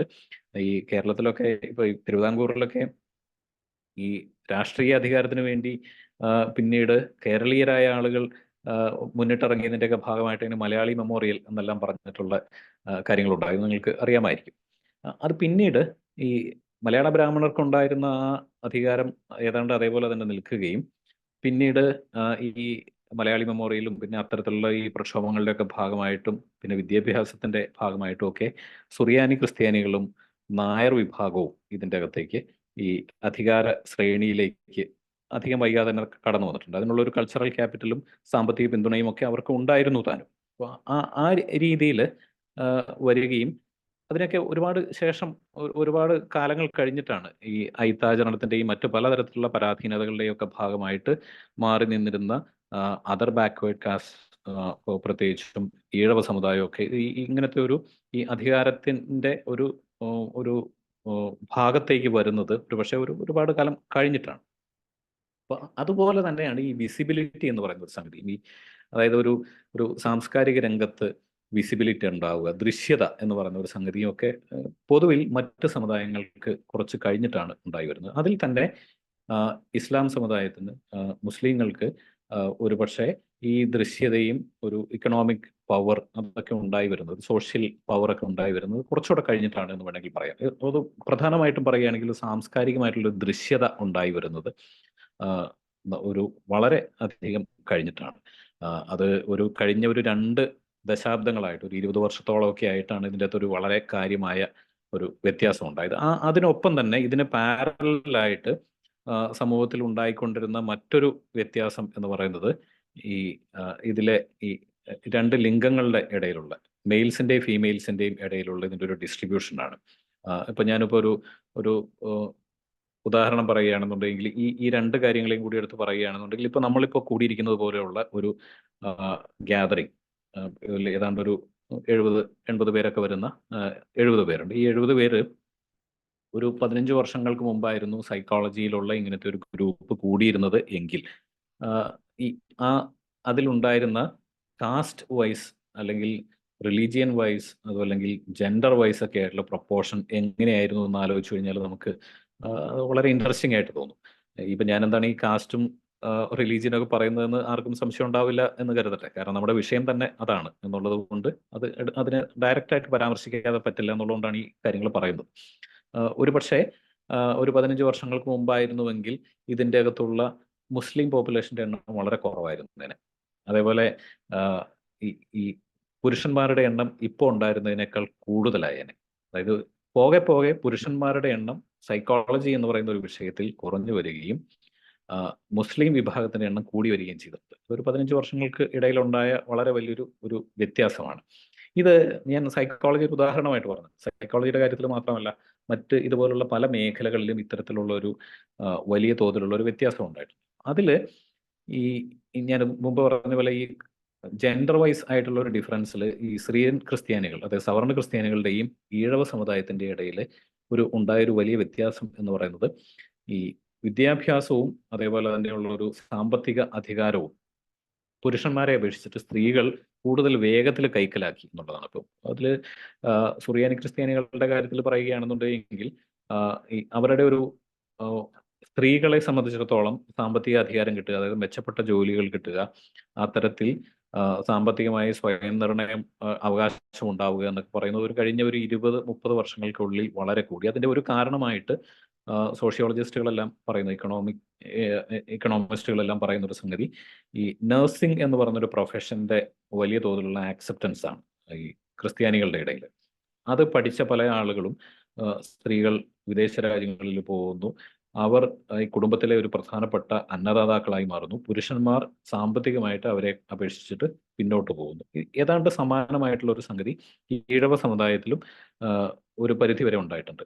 ടീച്ചിങ് പ്രൊഫഷനിലേക്കും ഒക്കെ വിദ്യാഭ്യാസത്തിന്റെ പിന്തുണയോടുകൂടി കടന്നു വരുന്ന സ്ത്രീകളെ അപേക്ഷിച്ചിട്ട് പുരുഷന്മാർ കുറവാണ്. ഞാൻ പറഞ്ഞു വരുന്നത് ഇത്തരത്തിൽ ഈ പല സമുദായങ്ങളുടെ ഇടയിലും രണ്ട് തരത്തിലുള്ള ഇൻസെക്യൂരിറ്റീസ് ഉണ്ടായിട്ടുണ്ട്. ഒന്ന്, ഈ പുരുഷന്മാർക്ക് സ്ത്രീകളെ അപേക്ഷിച്ചിട്ട് കൂടുതലായിട്ടുണ്ടായ ഒരു അവർക്ക് അവരുടെ സാധ്യതകൾ കുറഞ്ഞു എന്ന് തോന്നുന്ന രീതിയിൽ ഉണ്ടായിട്ടുള്ള ഇൻസെക്യൂരിറ്റി. അതിനൊപ്പം ഇതര സമുദായങ്ങളുടെ ദൃശ്യതയിലും അവരുടെ സാമ്പത്തികമായിട്ടുള്ള ഉന്നതിയിലും ഉണ്ടാകുന്ന ഇൻസെക്യൂരിറ്റി. ഇത് വളരെ സ്വാഭാവികമാണ്. ഇതിൻ്റെ അകത്തൊരു മുമ്പ് പറഞ്ഞ പോലെ ഇത് ഈ ഏത് സമൂഹത്തിലും ഉള്ളതാണ്. പല സമുദായങ്ങൾ ഒന്നിച്ച് താമസിക്കുമ്പോൾ സ്വാഭാവികമായിട്ട് ഉണ്ടാകുന്ന ഒരു സംഗതി എന്ന് മാത്രമേ അതിൽ പറയാൻ പറ്റുകയുള്ളൂ. അതിൽ ഈ മുസ്ലിം സമുദായം, ഇസ്ലാമിന്റെ കാര്യത്തിലേക്ക് വരികയാണെന്നുണ്ടെങ്കിൽ ഈ പൊതുവിൽ കേരളത്തിലൊക്കെ ഒരു ധാരണ എന്താണെന്ന് വെച്ച് കഴിഞ്ഞിട്ടുണ്ടെങ്കിൽ ഈ മുസ്ലിം പുരുഷന്മാർ കുറച്ചുകൂടെ നേരത്തെ തന്നെ ഈ ലൈഫിൽ സെറ്റിൽ ആവുന്ന ആളുകളാണ്. അവർ മറ്റേ കച്ചവടത്തിലേക്കും വ്യവസായത്തിലേക്കൊക്കെ മറ്റ് സമുദായങ്ങളെ അപേക്ഷിച്ചിട്ട് കുറച്ചുകൂടെ നേരത്തെ ഇറങ്ങുകയും അങ്ങനെയൊക്കെ ചെയ്യുന്ന ആളുകളാണ്, നേരത്തെ വിവാഹിതരാകുന്ന ആളുകളാണ് എന്നുള്ള തരത്തിലുള്ള ഒരു ധാരണയുണ്ട്. ഈ ധാരണ ഇതിപ്പോൾ നമ്മൾ സ്റ്റാറ്റിസ്റ്റിക്കലി എടുത്ത് നോക്കിക്കഴിഞ്ഞാൽ ശരിയാകണമെന്ന് നിർബന്ധമൊന്നുമില്ല. പക്ഷേ ഇത്തരത്തിലുള്ള ഒരു പൊതുധാരണയും കൂടി നിൽക്കുന്നുമുണ്ട്. ഈ ധാരണ പൊതുവിൽ ഈ കേരളത്തിന്റെ ഒരു സാമൂഹിക പശ്ചാത്തലത്തിൽ വലിയ തോതിലുള്ള ഈ റെപ്പർക്കഷൻസ് ഉണ്ടാക്കിയിട്ടുള്ള സംഗതികളാണ്. അപ്പോൾ ഇതിന്റെ എല്ലാം ഒരു പശ്ചാത്തലത്തിൽ ആണ് ഒരു പക്ഷേ ലവ് ജിഹാദ് എന്ന് പറയുന്ന ഒരു എന്താ പറയുക ഇല്ലാ കഥ ഉണ്ടായി വന്നതെന്ന് വേണമെങ്കിൽ പറയാൻ പറ്റും. ഈ ഇത്തരത്തിലുള്ള ഒരു ഇൻസെക്യൂരിറ്റി, അതായത് ഇതര സമുദായങ്ങളിലുള്ള പുരുഷന്മാരെ സംബന്ധിച്ച് നോക്കുമ്പോൾ അവരുടെ ഈ സ്ത്രീകളെ അപേക്ഷിച്ചിട്ട് വിവാഹ മാർക്കറ്റിൽ അവർക്ക് ഡിമാൻഡ് കുറയുന്നു. യഥാർത്ഥത്തിൽ ഈ പല ക്രിസ്ത്യൻ സഭകളിലും ഈ ബിഷപ്പുമാർ അത്തരത്തിലുള്ള ഈ ഓരോ നോട്ടുകളൊക്കെ ഇറക്കുക വരെ ചെയ്തിട്ടുണ്ട്. അതായത് നമ്മുടെ സമുദായത്തിൽ ഇപ്പോഴത്തെ കണക്കനുസരിച്ച് ഇത്രയധികം ആൺകുട്ടികൾ അവർ പെണ്ണ് കിട്ടാതെ നിൽക്കുന്നു. അപ്പൊ അങ്ങനത്തെ ഒരു സാഹചര്യം ഉണ്ടായിട്ടുണ്ട്. അങ്ങനെയൊന്നും ഉണ്ടാകരുത് എന്ന് പറയുമ്പോൾ ഇതിൻ്റെ അകത്തൊരു ഇത് കണക്ക് ശരിയാണോ നിർബന്ധമില്ല. പക്ഷേ ഇത്തരം ഒരു മെസ്സേജ് പുറത്തേക്ക് വിടുന്നത് ഉള്ളിലുള്ള ആ ഇൻസെക്യൂരിറ്റിയാണ്. ഈ ഇൻസെക്യൂരിറ്റി, മെയിൽ ഇൻസെക്യൂരിറ്റി എന്ന് പറയുന്നത് പൊതുവിൽ ചരിത്രപരമായിട്ട് നോക്കിക്കഴിഞ്ഞാൽ ഇതേ തരത്തിലുള്ള പല പ്രശ്നങ്ങൾക്കും കാരണമായിട്ടുള്ള ഒന്നാണ്. ഇപ്പൊ നിങ്ങളിൽ ചിലരെങ്കിലും ഈ ആനന്ദ് പട്വർദ്ധൻ എന്ന് പറയുന്ന ഡോക്യുമെന്ററി ഫിലിം മേക്കറുടെ സിനിമകൾ കണ്ടിട്ടുണ്ടാവും. അപ്പൊ അദ്ദേഹത്തിന്റെ ഒരു പല ഡോക്യുമെന്ററികളിലും അദ്ദേഹം പറയുന്ന ഒരു തീം തന്നെ അതാണ്. എനിക്ക് തോന്നുന്നു ഈ ഫാദർ സൺ ആൻഡ് ഹോളി വാർ എന്ന് പറയുന്ന ഒന്നാണെന്ന് എൻ്റെ ഓർമ്മ. അതിൻ്റെ അകത്തെല്ലാം ഇത്തരത്തിൽ ഈ മെയിൽ ഇൻസെക്യൂരിറ്റി എങ്ങനെയാണ് ഇന്ത്യയിൽ ഈ വലതുപക്ഷ ആധിപത്യത്തിലേക്ക് നയിക്കുന്നത് എന്നുള്ള കാര്യങ്ങളൊക്കെ അദ്ദേഹം ഒരു വളരെ അനലിറ്റിക്കലായിട്ട് പറയുന്നുണ്ട്. ഇത്തരത്തിലുള്ള ഒരു സാമൂഹികമായിട്ടുള്ള പെർസെപ്ഷൻ ഒരു വലിയ പങ്ക് കേരളത്തിൽ വഹിച്ചിട്ടുണ്ട്. ഇതിന് പുറമെ ഇതിന്റെ പശ്ചാത്തലത്തിൽ ഈ ബിസൈഡ്സ് പൊളിറ്റിക്കൽ റീസൺസ് എന്ന് ഞാൻ അതിൻ്റെ അകത്ത് പറഞ്ഞിരിക്കുന്നത്, പൊളിറ്റിക്കൽ റീസൺസ് വേറെ ഉണ്ടാവും. ഇപ്പോൾ ഐസിസ് പോലുള്ള സംഘടനകൾ ഉയർത്തുന്ന വളരെ റിയലിസ്റ്റിക് ആയിട്ടുള്ള ത്രെട്ട് മറ്റ് അന്താരാഷ്ട്ര തലത്തിൽ അത് ഇതിന്റെ പിന്നിൽ വർക്ക് ചെയ്തിട്ടുണ്ടാവാം.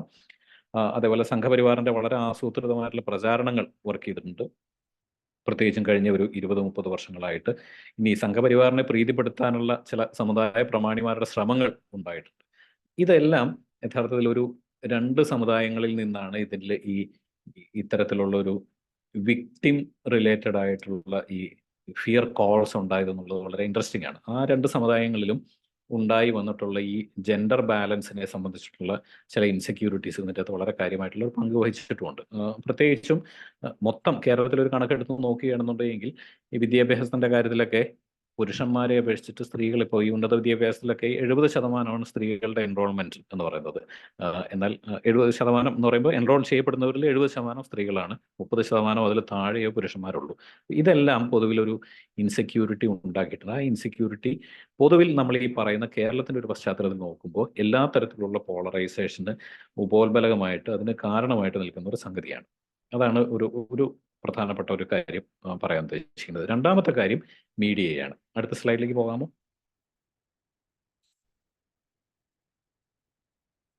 മീഡിയയിൽ ഈ മലയാളി മീഡിയയെ കുറിച്ചിട്ട് പറയുകയാണെന്നുണ്ടെങ്കിൽ മലയാളത്തിലെ ഒരു മീഡിയയ്ക്ക് ഒരു ഹിസ്റ്റോറിക്കൽ ഇവല്യൂഷൻ പറഞ്ഞു കഴിഞ്ഞാൽ പല മാധ്യമ സ്ഥാപനങ്ങളും ഉണ്ടായി വന്നത് പലതരത്തിലുള്ള പ്രചാരണത്തിനും അങ്ങനെയൊക്കെയാണ് ഒരു നല്ലൊരു പങ്ക് മാധ്യമങ്ങളും ഉണ്ടായിട്ടുള്ളത്. എല്ലാം അല്ല, എല്ലാ പ്രധാനപ്പെട്ട മാധ്യമങ്ങളും അല്ല. സ്വാതന്ത്ര്യ സമരത്തിൽ പങ്കാളികളായിട്ട് മാധ്യമങ്ങൾ ഉണ്ടായിട്ടുണ്ട്. അതെല്ലാം കഴിഞ്ഞ കുറേ കാലങ്ങളായിട്ട് അതിൽ നിന്നെല്ലാം മാറിയിട്ട് മാധ്യമ പ്രവർത്തനം എന്ന് പറയുന്ന ഒരു ബിസിനസ് എന്നുള്ള രീതിയിലേക്ക് മാത്രം മാറിയിട്ടുണ്ട്. അപ്പോൾ ഓണർഷിപ്പ് എന്ന് പറയുന്നത് ഒരു it's like any other business എന്നുള്ള രീതിയിലേക്ക് മാറുകയും പുതിയ ഈ മാധ്യമ ഉടമകൾ രംഗപ്രവേശം ചെയ്യുകയും പഴയ മാധ്യമങ്ങളെ തന്നെ ഇത്തരത്തിലുള്ള ഒരു ബിസിനസ് സ്വഭാവം വിഴുങ്ങുകയും ചെയ്തിട്ടുണ്ട്. അത് വലിയ തോതിൽ എവിടെയാണോ ഒരു ബിസിനസ് ഉണ്ടാക്കുക അതിൻ്റെ അകത്തേക്ക് ശ്രദ്ധ കേന്ദ്രീകരിക്കാൻ അവരെ പ്രേരിപ്പിച്ചിട്ടുണ്ട്. അതിനു പുറമെ ഈ പൊളിറ്റിക്കലായിട്ടുള്ള കാരണങ്ങളും മീഡിയയെ സംബന്ധിച്ച് വർക്ക് ചെയ്തിട്ടുണ്ടാവും എന്ന് തന്നെ വേണം കരുതാൻ. കാരണം മീഡിയ നല്ലൊരു പങ്കും പർച്ചേസ് ചെയ്യപ്പെട്ടു എന്ന് പറയുന്ന ഒരു ഒപ്പീനിയൻ ഉണ്ട് നല്ലൊരു പങ്കാളികൾക്കും. എഗെയിൻ ഇത് തെളിയിക്കാൻ നമുക്ക് പറ്റുകയില്ല. പക്ഷേ ഈ പല വലതുപക്ഷ സംഘടനകളുടെയും ഒക്കെ IT സെല്ലുകൾ പ്രവർത്തിക്കുന്ന രീതിയെല്ലാം കണ്ടു കഴിയുമ്പോൾ അത് ശരിയാണ് എന്നുള്ള രീതിയിൽ തന്നെയാണ് നമുക്ക് അതിനെക്കുറിച്ചിട്ട് പറയാൻ പറ്റുക. അതവിടെ നിൽക്കുമ്പോൾ തന്നെ ഈ പറഞ്ഞത് അതിൻ്റെ പൊളിറ്റിക്കൽ എക്കണോമിക്കലായിട്ടുള്ള കാര്യങ്ങളാണ് എങ്കിൽ മീഡിയയുടെ ഒരു സൈക്കോളജിക്കൽ അതുമായി ബന്ധപ്പെട്ട ഒരു എക്കണോമി വർക്ക് ചെയ്യുന്നുണ്ട്. അതെങ്ങനെയാണെന്ന് നോക്കുകയാണെങ്കിൽ അടുത്ത സ്ലൈഡിലേക്ക് പോകാമോ?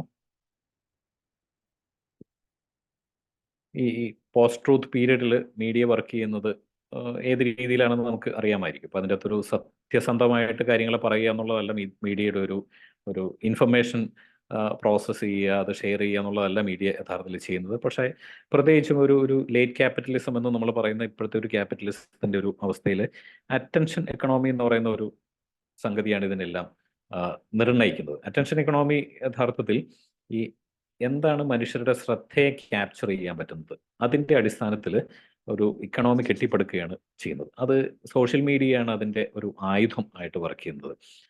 അതിനൊരു ഇത് മുമ്പൊരു പ്രസന്റേഷനിൽ ഞാൻ പറഞ്ഞിട്ടുള്ളൊരു സംഗതിയാണ്. അതിൻ്റെ അകത്ത് 1-2 കാര്യങ്ങൾ എടുത്ത് പറയുകയാണെന്നുണ്ടെങ്കിൽ ഈ ഫേസ്ബുക്കിൻ്റെ ഒക്കെ ഒരു ആവിർഭാവത്തോടു കൂടി ഉണ്ടായ ഒരു വളരെ ഇൻട്രസ്റ്റിംഗ് ആയിട്ടുള്ള ഫിനോമിനൻ എന്താണെന്ന് വെച്ച് കഴിഞ്ഞാൽ നമ്മുടെ ഒരു ഇമോഷൻസിനെ ക്വാണ്ടിഫൈ ചെയ്യാൻ പറ്റും എന്ന് പറയുന്നത് ഒരു അവസ്ഥയുണ്ടായി. അതായത് നിങ്ങളൊരു പോസ്റ്റ് ഇട്ടു, ഈ പോസ്റ്റിനോട് ഒരാൾ ആദ്യം ഇപ്പൊ ലൈക്കാണ് മുമ്പ് ഉണ്ടായിരുന്ന ആദ്യത്തെ ബട്ടൺ എന്ന് പറയുന്നത്. ഇപ്പോൾ 10 ലൈക്ക് ഉണ്ട് എങ്കിൽ 10 പേർക്ക് അത് ഇഷ്ടപ്പെട്ടു എന്നാണ് പറയാൻ പറ്റുക. കുറച്ച് കഴിഞ്ഞപ്പോഴാണ് ഈ ഇമോജീസ് ഉണ്ടായത്. ഫേസ്ബുക്കാണ് അങ്ങനത്തെ ഫേസ്ബുക്കിലെ സൈക്കോളജിസ്റ്റുകളും ഒക്കെ കൂടി ചേർന്നിട്ടാണ് അത് ചെയ്തത്. അപ്പൊ അതിൽ ഇപ്പൊ ലവ് റിയാക്ഷൻ ഉണ്ടാകുന്നു. അപ്പൊ അത്രയും പേർക്ക് 40 പേർക്ക് ഇതിനോടൊരു ലവ് റിയാക്ഷൻ ഉണ്ടായി. അപ്പോൾ എത്ര പേർക്ക് ഇത് ഇഷ്ടപ്പെട്ടു എന്നുള്ളത് നമുക്ക് നമ്പർ എന്നുള്ള രീതിയിൽ ക്വാണ്ടിഫൈ ചെയ്യാൻ പറ്റും. അത് യഥാർത്ഥത്തിൽ ഇമോഷനെയാണ് ക്വാണ്ടിഫൈ ചെയ്യുന്നത്. എത്ര പേർക്ക് ആങ്കർ ഉണ്ടായി, അഗെയിൻ നമുക്കത് ക്വാണ്ടിഫൈ ചെയ്യാൻ പറ്റും. എത്ര പേര് അത് കണ്ട് ചിരിച്ചു. ഇപ്പോഴത്തെ ചിരി എന്ന് പറയുന്നത് പൊട്ടിച്ചിരിയാണ്, പരിഹാസ ചിരിയൊക്കെയാണ്. അപ്പോൾ ഹാഹ റിയാക്ഷൻ എത്ര പേർക്ക് അത് ഉണ്ടായി. അപ്പോൾ ഈ തരത്തിൽ എത്ര പേര് സാഡായി. അപ്പോൾ ഈ ഇമോഷൻസിനെ ക്വാണ്ടിഫൈ ചെയ്യാൻ പറ്റും എന്നുള്ള ഒന്ന് ഈ സോഷ്യൽ മീഡിയയ്ക്ക് മനസ്സിലായി കഴിഞ്ഞപ്പോൾ ഇത് വലിയ തോതിൽ ഉള്ള വ്യത്യാസങ്ങൾ ഈ നമ്മുടെ ഇൻട്രാക്ഷൻസിൽ ഉണ്ടാക്കി. അപ്പോൾ ഈ ഇൻട്രാക്ഷൻസ് ശരിക്കും പറഞ്ഞാൽ ഒരു പ്രോഡക്റ്റ് ആയിട്ട് മാറുകയാണ് അതിൻ്റെ ഭാഗമായിട്ട് ഉണ്ടായത്. അത് നടക്കണമെങ്കിൽ ഇമോഷൻസിനെ ട്രിഗർ ചെയ്യണം എന്ന് പറയുന്ന ഒരു സംഗതിയുണ്ട്. ഈ ഇമോഷൻസിനെ ട്രിഗർ ചെയ്യുക എന്ന് പറയുമ്പോൾ നമ്മൾ കൂടുതൽ ഇമോഷണൽ ആയിട്ടുള്ള കാര്യങ്ങൾ കാണുമ്പോൾ നമ്മൾ അതിൻ്റെ അകത്ത് കൂടുതൽ എൻഗേജ് ചെയ്യും. ഇപ്പോൾ നിങ്ങൾക്ക് വളരെ ഇഷ്ടപ്പെട്ട ഒരു പോസ്റ്റ് കണ്ടു കഴിഞ്ഞാൽ നിങ്ങൾ അതിൻ്റെ ഇടയിൽ കമൻ്റ് ഇടുകയോ അല്ലെങ്കിൽ അതിൽ ഒരു പക്ഷേ ഇനിയിപ്പോൾ നിങ്ങൾക്ക് ഒട്ടും യോജിക്കാൻ വയ്യാത്തൊരു പോസ്റ്റ് കാണുകയാണെന്നുണ്ടെങ്കിൽ നിങ്ങൾ അതിൻ്റെ ഇടയിൽ കമൻ്റ് എഴുതുകയോ അപ്പോൾ അതിനെ തുടർന്ന് വേറൊരാൾ കമന്റ് എഴുതുന്നു, അതിന് നിങ്ങൾ മറുപടി പറയുന്നു. അപ്പോൾ നിങ്ങൾ അതിൽ എൻഗേജ് ചെയ്യും. ആ പോസ്റ്റിൽ എത്രത്തോളം എൻഗേജ് ചെയ്യുന്നു എന്ന് പറയുമ്പോൾ അതിന്റെ അർത്ഥം അത്രയധികം അഡ്വർടൈസ്മെന്റ്സ് നിങ്ങളുടെ കണ്ണുമുന്നിൽ കൂടി പോകുന്നു എന്നാണ്. അപ്പോൾ ആ അഡ്വർടൈസ്മെന്റിൽ ഏതിലെങ്കിലും നിങ്ങളുടെ കണ്ണുടക്കുകയും നിങ്ങളത് പർച്ചേസ് ചെയ്യുകയും ചെയ്യുമ്പോൾ ഡെഫിനറ്റ്ലി ഈ സോഷ്യൽ മീഡിയയ്ക്ക് സോഷ്യൽ മീഡിയ ഒരു അഡ്വർടൈസിങ് പ്ലാറ്റ്ഫോമാണ്. ഇതെല്ലാം അടിസ്ഥാനപരമായിട്ട് ഒരു സെല്ലിംഗ് അഡ്വർടൈസ്മെന്റ് പ്ലാറ്റ്ഫോംസ് ആണ്. അവർക്ക് റവന്യൂ വർദ്ധിക്കുന്നു എന്നാണ് അർത്ഥം. ഈ റവന്യൂ പോകെ പോകെ ഇതിൻ്റെ അകത്ത് കൂടുതൽ ഈ എൻഗേജ്മെന്റ് ഉണ്ടാക്കുന്ന ആളുകൾക്ക്, സോക്കോൾഡ് ഇൻഫ്ലുവൻസേഴ്സിന്, ഇപ്പോൾ എസ്പെഷ്യലി ഇൻസ്റ്റാഗ്രാമും യൂട്യൂബും എല്ലാം വന്നു കഴിഞ്ഞപ്പോൾ അവർക്ക് ഈ റവന്യൂ ഷെയർ ചെയ്യാൻ കൂടി ഈ സോഷ്യൽ മീഡിയ പ്ലാറ്റ്ഫോംസ് തയ്യാറായി. അപ്പോൾ അതിൻ്റെ എന്ന് പറഞ്ഞു കഴിഞ്ഞാൽ ഒരാൾക്ക് ഇതിൻ്റെ അകത്ത് അറ്റൻഷൻ കിട്ടുന്നു, പ്രശസ്തി കിട്ടുന്നു. ഈ പ്രശസ്തി എന്ന് പറയുമ്പോൾ ഈ ഒരു ഫെയിം എന്നുള്ള രീതിയിൽ അത് ചിലപ്പോൾ ഇൽ ഫെയിം ആകാം, ഏത് തരത്തിലും ഉള്ളതാകാം. ഇപ്പം നമ്മുടെ നാട്ടിൽ പ്രശസ്തരാകുന്ന ആളുകൾ, സോഷ്യൽ മീഡിയയിലൊക്കെ പ്രശസ്തരാകുന്ന ആളുകളൊക്കെ മറ്റേ സഞ്ജു ടെക്കി എന്നൊക്കെ പറയുന്ന ആളുകൾ ഒരു നല്ല കാര്യത്തിനല്ല പ്രശസ്തി ഉണ്ടാക്കുന്നത്. പക്ഷേ what ever it is, attention എന്ന് പറയുന്നത് ഒരു വളരെ പ്രധാനപ്പെട്ട ഒരു സംഗതിയായി മാറി. ഈ attention can actually bring you income as well. അപ്പോൾ അത്തരത്തിലുള്ള ആളുകൾ, ഈ ഇൻഫ്ലുവൻസേഴ്സ് ഉണ്ട്. അപ്പോൾ ഈ റീച്ച് എന്ന് പറഞ്ഞു കഴിഞ്ഞാൽ അത് പണമാണ്. അതായത് സോഷ്യൽ മീഡിയയിൽ നിങ്ങൾ എത്ര പേരെ എൻഗേജ് ചെയ്യിപ്പിക്കുന്നു എന്നുള്ളത് നിങ്ങൾക്ക് അറ്റൻഷനും ഉണ്ടാക്കും, സോഷ്യൽ മീഡിയയ്ക്ക് പണം ഉണ്ടാക്കും, നിങ്ങൾക്ക് ആ പണത്തിന്റെ ഒരു ഷെയർ കിട്ടുകയും ചെയ്യും എന്ന് പറയുന്ന തരത്തിലുള്ള ഒരു സംഗതി ആയി മാറി. അടുത്ത സ്ലൈഡിലേക്ക് പോകാമോ? അപ്പോൾ അങ്ങനെ വരുമ്പോൾ എന്ത് തരത്തിലുള്ള ഇമോഷൻസ് ആണ് യഥാർത്ഥത്തിൽ ഈ എൻഗേജ്മെന്റ് ഉണ്ടാക്കുന്നത്? ഈ എൻഗേജ്മെന്റ് ഉണ്ടാക്കുന്നത് യഥാർത്ഥത്തിൽ കൂടുതൽ എൻഗേജ്മെന്റ് ഉണ്ടാക്കുന്ന നെഗറ്റീവ് ഇമോഷൻസ് ആണ്. കാരണം ഈ നെഗറ്റീവ് ഇമോഷൻസ്, നിങ്ങൾക്ക് ദേഷ്യം വന്നു കഴിഞ്ഞിട്ടുണ്ടെങ്കിൽ നിങ്ങൾ അതിൻ്റെ അടിയിൽ പോയി എന്തെങ്കിലും കമന്റ് ഇടുകയോ മറ്റോ ചെയ്യും. അപ്പോൾ അത് കൂടുതൽ ആളുകളെ പ്രൊവോക്ക് ചെയ്യും. അപ്പോൾ ഈ പ്രൊവോക്ക് ചെയ്യുന്നതിനും നിങ്ങൾക്ക് ദേഷ്യം വന്നു കഴിഞ്ഞാൽ അതിൻ്റെ അർത്ഥം, അതായത് നിങ്ങളൊരു സോഷ്യൽ മീഡിയ യൂസറാണ്, നിങ്ങൾക്ക് ദേഷ്യം വരുന്നു, അല്ലെങ്കിൽ 100 പേർക്ക് ദേഷ്യം വരുന്നു. ആ 100 പേർക്ക് ദേഷ്യം വരുന്ന ഒരു പോസ്റ്റ് ഇടുന്ന ഒരാൾക്ക് യഥാർത്ഥത്തിൽ അയാൾക്ക് ഇൻകം കൂടുന്നു. അതൊരു ഇൻട്രസ്റ്റിംഗ് ആയിട്ടുള്ളൊരു സംഗതിയാണ്. അതായത് നിങ്ങളുടെ ഇമോഷൻസിനെ ട്രിഗർ ചെയ്യുന്ന ഒരാൾക്ക് പണം കിട്ടുന്നു എന്നുള്ള ഒരു സംഗതി, നിങ്ങളെ ദേഷ്യം വരുത്തിക്കുന്ന അല്ലെങ്കിൽ നിങ്ങളെ പേടിപ്പിക്കുന്ന ഒരാൾക്ക് പണം കിട്ടും എന്ന് പറയുന്ന ഒരു സംഗതി ഉണ്ടായി വന്നു. അപ്പോൾ അതുകൊണ്ടാണ് ഈ സോഷ്യൽ മീഡിയയിലെ കമന്റ് സെക്ഷൻ പോലെ ഇത്രയും അഗ്രസീവ് ആയിട്ടുള്ളൊരു സ്ഥലം വേറെ ഇല്ല. അവിടെ കൂടുതൽ ആളുകൾ കൂടുതൽ അഗ്രസീവ് ആകുന്നു. ആ കൂടുതൽ അഗ്രസീവ് ആകുമ്പോൾ അതിനേക്കാൾ കൂടുതൽ അഗ്രസീവായിട്ട് മറ്റുള്ളവർ പെരുമാറുന്നു, പ്രതികരിക്കുന്നു. അതങ്ങനെ പോകെ അതിന്റെ അടിയിൽ ഈ എൻഗേജ്മെന്റ് കൂടുന്നു. അപ്പോൾ കൂടുതൽ ആളുകൾ അത് കാണുന്നു, അൽഗോരിതം വെച്ചിട്ട് കൂടുതൽ ആളുകൾ അത് കാണുകയും ചെയ്യും. അങ്ങനെ പോകുമ്പോൾ സ്വാഭാവികമായിട്ടും അതിന്റെ ഈ ഇൻകം റവന്യൂ വർദ്ധിക്കുകയാണ് ചെയ്യുന്നത്. നിങ്ങൾക്ക് അത് ഇട്ടയാൾക്ക് ഫെയിം കൂടുന്നു. അപ്പോൾ സ്വാഭാവികമായിട്ടും അടുത്ത തവണ അയാൾ അതിനേക്കാൾ കൂടുതൽ പ്രൊവോക്കേറ്റീവ് ആയിട്ടുള്ള, കൂടുതൽ അഗ്രസീവ് ആയിട്ടുള്ള എന്തെങ്കിലും ഒരു പോസ്റ്റോ ഒരു പിക്ചറോ മറ്റോ ഇടാനാണ് സാധ്യത. പൊതുവിൽ ഈ സോഷ്യൽ മീഡിയ അനലിസ്റ്റുകളെല്ലാം പറയുന്നത് ഈ എക്സ് പ്ലാറ്റ്ഫോമിൽ അത് ആണ് ഏറ്റവും അധികം ഈ അഗ്രസീവ് ആയിട്ടുള്ള കണ്ടന്റ് വരുന്നത്. പിന്നീട് ഫേസ്ബുക്ക്, യൂട്യൂബ്, ഇൻസ്റ്റയൊക്കെ താരതമ്യേന ഭേദമാണ്. പക്ഷേ ഇൻസ്റ്റയും ഇപ്പോൾ കൂടുതൽ അഗ്രസീവായിട്ട് മാറി തുടങ്ങിയിട്ടുണ്ട്. ആ തരത്തിലാണ് ഇത് പോകുന്നത്. എക്സിലാണ് ഇത് ഏറ്റവും അധികം ഈ പൊളിറ്റിക്കൽ വാറും ഒക്കെ നടക്കുന്നത് അതിൻ്റെ അകത്താണ്. ഇത് സംബന്ധിച്ച് ധാരാളം സ്റ്റഡീസ് എല്ലാം ഉണ്ടായിട്ടുണ്ട്. അടുത്ത സ്ലൈഡിലേക്ക് പോകാമോ? ഈ മോസ്റ്റ് വൈറൽ ആയിട്ടുള്ള ഇമോഷൻ, സോഷ്യൽ മീഡിയയിലുള്ള ഏറ്റവും വൈറൽ ഇമോഷൻ എന്ന് പറയുന്നത് ഈ ആങ്കർ ആണ് എന്നുള്ള രീതിയിൽ ധാരാളം സ്റ്റഡീസ് വന്നിട്ടുണ്ട്. അപ്പോൾ ഇതിൽ പറഞ്ഞിരിക്കുന്ന പോലെ ഈ ചൈനയിലുള്ള ഒരു അവിടുത്തെ സോഷ്യൽ മീഡിയയെ അനലൈസ് ചെയ്തിട്ടുള്ള ഒരു സ്റ്റഡിയാണിത്. അപ്പോൾ അവർ പറയുന്നത് anchor is more influential than Joy. നിങ്ങൾക്ക് ഒരാളെ സന്തോഷിപ്പിക്കുമ്പോൾ അങ്ങനെ ഉണ്ടാകുന്ന ഒരു പോസ്റ്റിന് കിട്ടുന്ന റീച്ചിനേക്കാൾ യഥാർത്ഥത്തിൽ കൂടുതലാണ് നിങ്ങൾ ഒരാളെ പ്രൊവോക്ക് ചെയ്യുകയോ അല്ലെങ്കിൽ അയാളെ ദേഷ്യപ്പെടുത്തുകയോ അയാളെ പേടിപ്പിക്കുകയോ ചെയ്യുമ്പോൾ ഉണ്ടാകുന്ന പോസ്റ്റ് എന്ന് പറയുന്നത്. അപ്പോൾ അതിനെ സംബന്ധിച്ച് അത് വളരെ ഇൻട്രസ്റ്റിംഗ് ആയിട്ട് അവരതിൻ്റെ ഡീറ്റെയിൽസ് എല്ലാം പറയുകയൊക്കെ ചെയ്തിട്ടുണ്ട്. അടുത്ത സ്ലൈഡിലേക്ക് പോകാമോ? ഇങ്ങനെ ഈ തരത്തിൽ സോഷ്യൽ മീഡിയ ഇങ്ങനെ ഇവോൾവ് ചെയ്ത് കഴിഞ്ഞപ്പോൾ മൈനോറിറ്റീസിന് വലിയൊരു ഡിസഡ്വാൻറ്റേജ് ഉണ്ടായി. അതിനൊരു കാരണം എന്താണെന്ന് വെച്ച് കഴിഞ്ഞാൽ മുമ്പ് ഇപ്പോൾ എന്താ പറയുക, ജൂസ് അറ്റാക്ക് ചെയ്യപ്പെട്ട സമയത്തും ഒക്കെ ഈ സെക്കൻഡ് വേൾഡ് വാറിന് തൊട്ട് മുമ്പുള്ള സമയത്തും ഹോളോകോസ്റ്റിന്റെ ഒക്കെ സമയത്ത് യഥാർത്ഥത്തിൽ അന്ന് ഈ ഫാസിസം വളരെ കത്തി നിൽക്കുന്ന ഒരു സമയത്ത് ഈ പവർ ഒരു മാനിപ്പുലേറ്റീവ് ആയിട്ടുള്ള ഒരു ഗ്രൂപ്പിന് പവർ കിട്ടുക എന്ന് പറയുന്നതായിരുന്നു ഇതിന്റെ അടിയിൽ വർക്ക് ചെയ്തുകൊണ്ടിരുന്ന ഒരു സംഗതി. ചിലർ തെറ്റായ രീതിയിൽ ഇതിനെ മനസ്സിലാക്കിയിട്ടോ അല്ലെങ്കിൽ മനസ്സിലാക്കാതെയൊക്കെ ഒരു ഗ്രൂപ്പിന്റെ കൂടെ കൂടുന്നതായിരിക്കും. ആ ഗ്രൂപ്പിനെ മുമ്പോട്ട് കൊണ്ടുപോകുന്ന വളരെ ഈ അധികാരദാഹികളായിട്ടുള്ള ഒരുപക്ഷെ മാനസിക വൈകല്യമൊക്കെ തന്നെ ബാധിച്ച ആളുകൾ എന്ന് പറയാവുന്ന ആളുകൾ ഇവരെ ഒരു തെറ്റായ ദിശയിലേക്ക് കൊണ്ടുപോയിക്കൊണ്ടിരിക്കുന്നു. അവർക്ക് പവർ ആവശ്യമായിരുന്നു. പവർ എന്നത് ഒരു ഗ്രൂപ്പിന് മാത്രം, അല്ലെങ്കിൽ ഇതിനെ ലീഡ് ചെയ്യുന്ന ആളുകളെ മാത്രം മുന്നോട്ട് നയിച്ചുകൊണ്ടിരുന്ന ഒരു സംഗതിയായിരുന്നുവെങ്കിൽ ഇന്നത്തെ കാലത്ത് ഒരു നിയോ ഫാസിസ്റ്റ് ആയിട്ടുള്ള ഒരു കാലത്ത്, അല്ലെങ്കിൽ അറ്റൻഷൻ എക്കോണമിയുടെ ഒരു കാലത്ത് യഥാർത്ഥത്തിൽ ഈ അറ്റൻഷനും അല്ലെങ്കിൽ ഫെയിമും പണവും ഇതിൽ ഇൻവോൾവ് ചെയ്യുന്ന എല്ലാ ആളുകൾക്കും കിട്ടും എന്ന് പറയുന്ന ഒരു സംഗതി ഉണ്ടായി. അതായത് നിങ്ങൾ ഒരു ഒരു മെജോറിറ്റി ഗ്രൂപ്പിൽ പെടുന്ന ഒരാളാണ്, നിങ്ങൾ മൈനോറിറ്റിയെ അറ്റാക്ക് ചെയ്യുന്നു, അല്ലെങ്കിൽ നിങ്ങൾ നിങ്ങളുടെ മെജോറിറ്റി ഗ്രൂപ്പിലുള്ള ആളുകളെ പ്രൊവോക്ക് ചെയ്യുന്നു, അവരിൽ ആങ്കർ ട്രിഗർ ചെയ്യുന്നു, അവരിൽ ഫിയർ ഇവോക്ക് ചെയ്യുന്നു, നിങ്ങൾക്ക് അറ്റൻഷൻ കിട്ടും, നിങ്ങൾക്ക് പണവും കിട്ടും എന്ന് പറയുന്ന ഒരു സംഗതി ഉണ്ടായി. അതായത് ഈ മറ്റൊരർത്ഥത്തിൽ പറയുകയാണെങ്കിൽ triggering the insecurity of the majority can make you rich and famous. ഈ തരത്തിൽ ഈ പ്രക്രിയയിൽ എല്ലാ ആളുകളും പങ്കെടുക്കുകയാണ്. മുമ്പ് ഒരു ഹിറ്റ്ലർ അല്ലെങ്കിൽ ഹിറ്റ്ലറുടെ ഗ്രൂപ്പാണ് അത് ചെയ്തിരുന്നുണ്ടെങ്കിൽ ഇപ്പോ ഈ സാധാരണക്കാരായ മനുഷ്യർക്ക് കൂടി ഇതിന്റെ ഒരു പ്രതിഫലം കിട്ടുന്ന രീതി, ആ പ്രതിഫലം ഒരു ശ്രദ്ധയായിട്ടോ പ്രശസ്തിയായിട്ടോ അതുപോലെ തന്നെ പണമായിട്ടോ വേണമെങ്കിൽ കിട്ടും എന്ന് പറയുന്ന രീതിയിൽ ഇതിനൊരു ഇക്കണോമിക് മാനം കൈവന്നു. ആ മാനമാണ് ഇതിനെ മൊത്തത്തിൽ ഇപ്പോൾ നിയന്ത്രിച്ചുകൊണ്ടിരിക്കുന്ന ഒരു സമയത്ത് ഒരു പോകെ ഒരു ഓട്ടോമാറ്റിക് പ്രോസസ് ആയിട്ട് മാറുകയും ചെയ്തു. അടുത്ത സ്ലൈഡിലേക്ക് പോകാമോ? അതാണ് ഈ സോഷ്യൽ മീഡിയയുടെ ഒരു അൽഗോരിഥം അതിനെ ഉറപ്പുവരുത്തും. സോഷ്യൽ മീഡിയ നമ്മളെ ക്യൂറേറ്റ് ചെയ്യും, നമ്മുടെ സൊസൈറ്റിയെ ക്യൂറേറ്റ് ചെയ്യും, അതിൻ്റെ പെർസെപ്ഷൻസിനെ എല്ലാം ക്രിയേറ്റ് ചെയ്യും എന്നുള്ള രീതിയിലേക്ക് ക്യൂറേറ്റ് ചെയ്യും എന്നുള്ള രീതിയിലേക്ക് മാറി. അപ്പോൾ നമ്മളെ ആ രീതിയിലേക്ക് മാറ്റിയെടുക്കുകയാണ്, പോകെ അങ്ങനെ മൗൾഡ് ചെയ്തെടുക്കുകയാണ് എന്ന് വേണമെങ്കിൽ പറയാൻ പറ്റും. അപ്പം അതുകൊണ്ടാണ് ഈ പല ഈ പേജസും അല്ലെങ്കിൽ ചാനൽസും ഒക്കെ താരതമ്യേന ചെറിയ ഈ നോൺ പ്രൊവോക്കേറ്റീവ് ആയിട്ടുള്ള ഓരോ രീതിയിലൊക്കെ തുടങ്ങിയിട്ട് പോകെ വളരെ പ്രൊവോക്കേറ്റീവ് ആയിട്ടുള്ള ഹൈ പിച്ചിലുള്ള ഓഡിയോ ഒക്കെ ആയിട്ട് മാറുക, അല്ലെങ്കിൽ വളരെ സെൻസിറ്റീവ് ആയിട്ടുള്ള കണ്ടന്റ് ഒക്കെ ആയിട്ട് മാറുക. ഈ രീതിയിലേക്ക് ഇത് സ്വാഭാവികമായിട്ട് അങ്ങ് പരിണമിക്കുകയാണ്. അപ്പോൾ അതിൽ ഈ ഓൺലൈൻ ന്യൂസ് ചാനൽസിൻ്റെ ഒക്കെ ഒരു രീതി നമ്മൾ ശ്രദ്ധിച്ചു കഴിഞ്ഞാൽ അറിയാം. ഈ അവരുടെ തംബ്നെയിൽസ് ഒക്കെ അങ്ങനെ ഈ ക്ലിക്ക് ബെയ്റ്റ് എന്ന് പറയുന്ന തരത്തിലുള്ള തംബ്നെയിൽസ് ആണ്, പെട്ടെന്ന് ശ്രദ്ധ ആകർഷിക്കാൻ പറ്റുന്ന വളരെ അഗ്രസീവ് ആയിട്ടുള്ള ഒരു തംബ്നെയിൽസ് ആവുന്നു.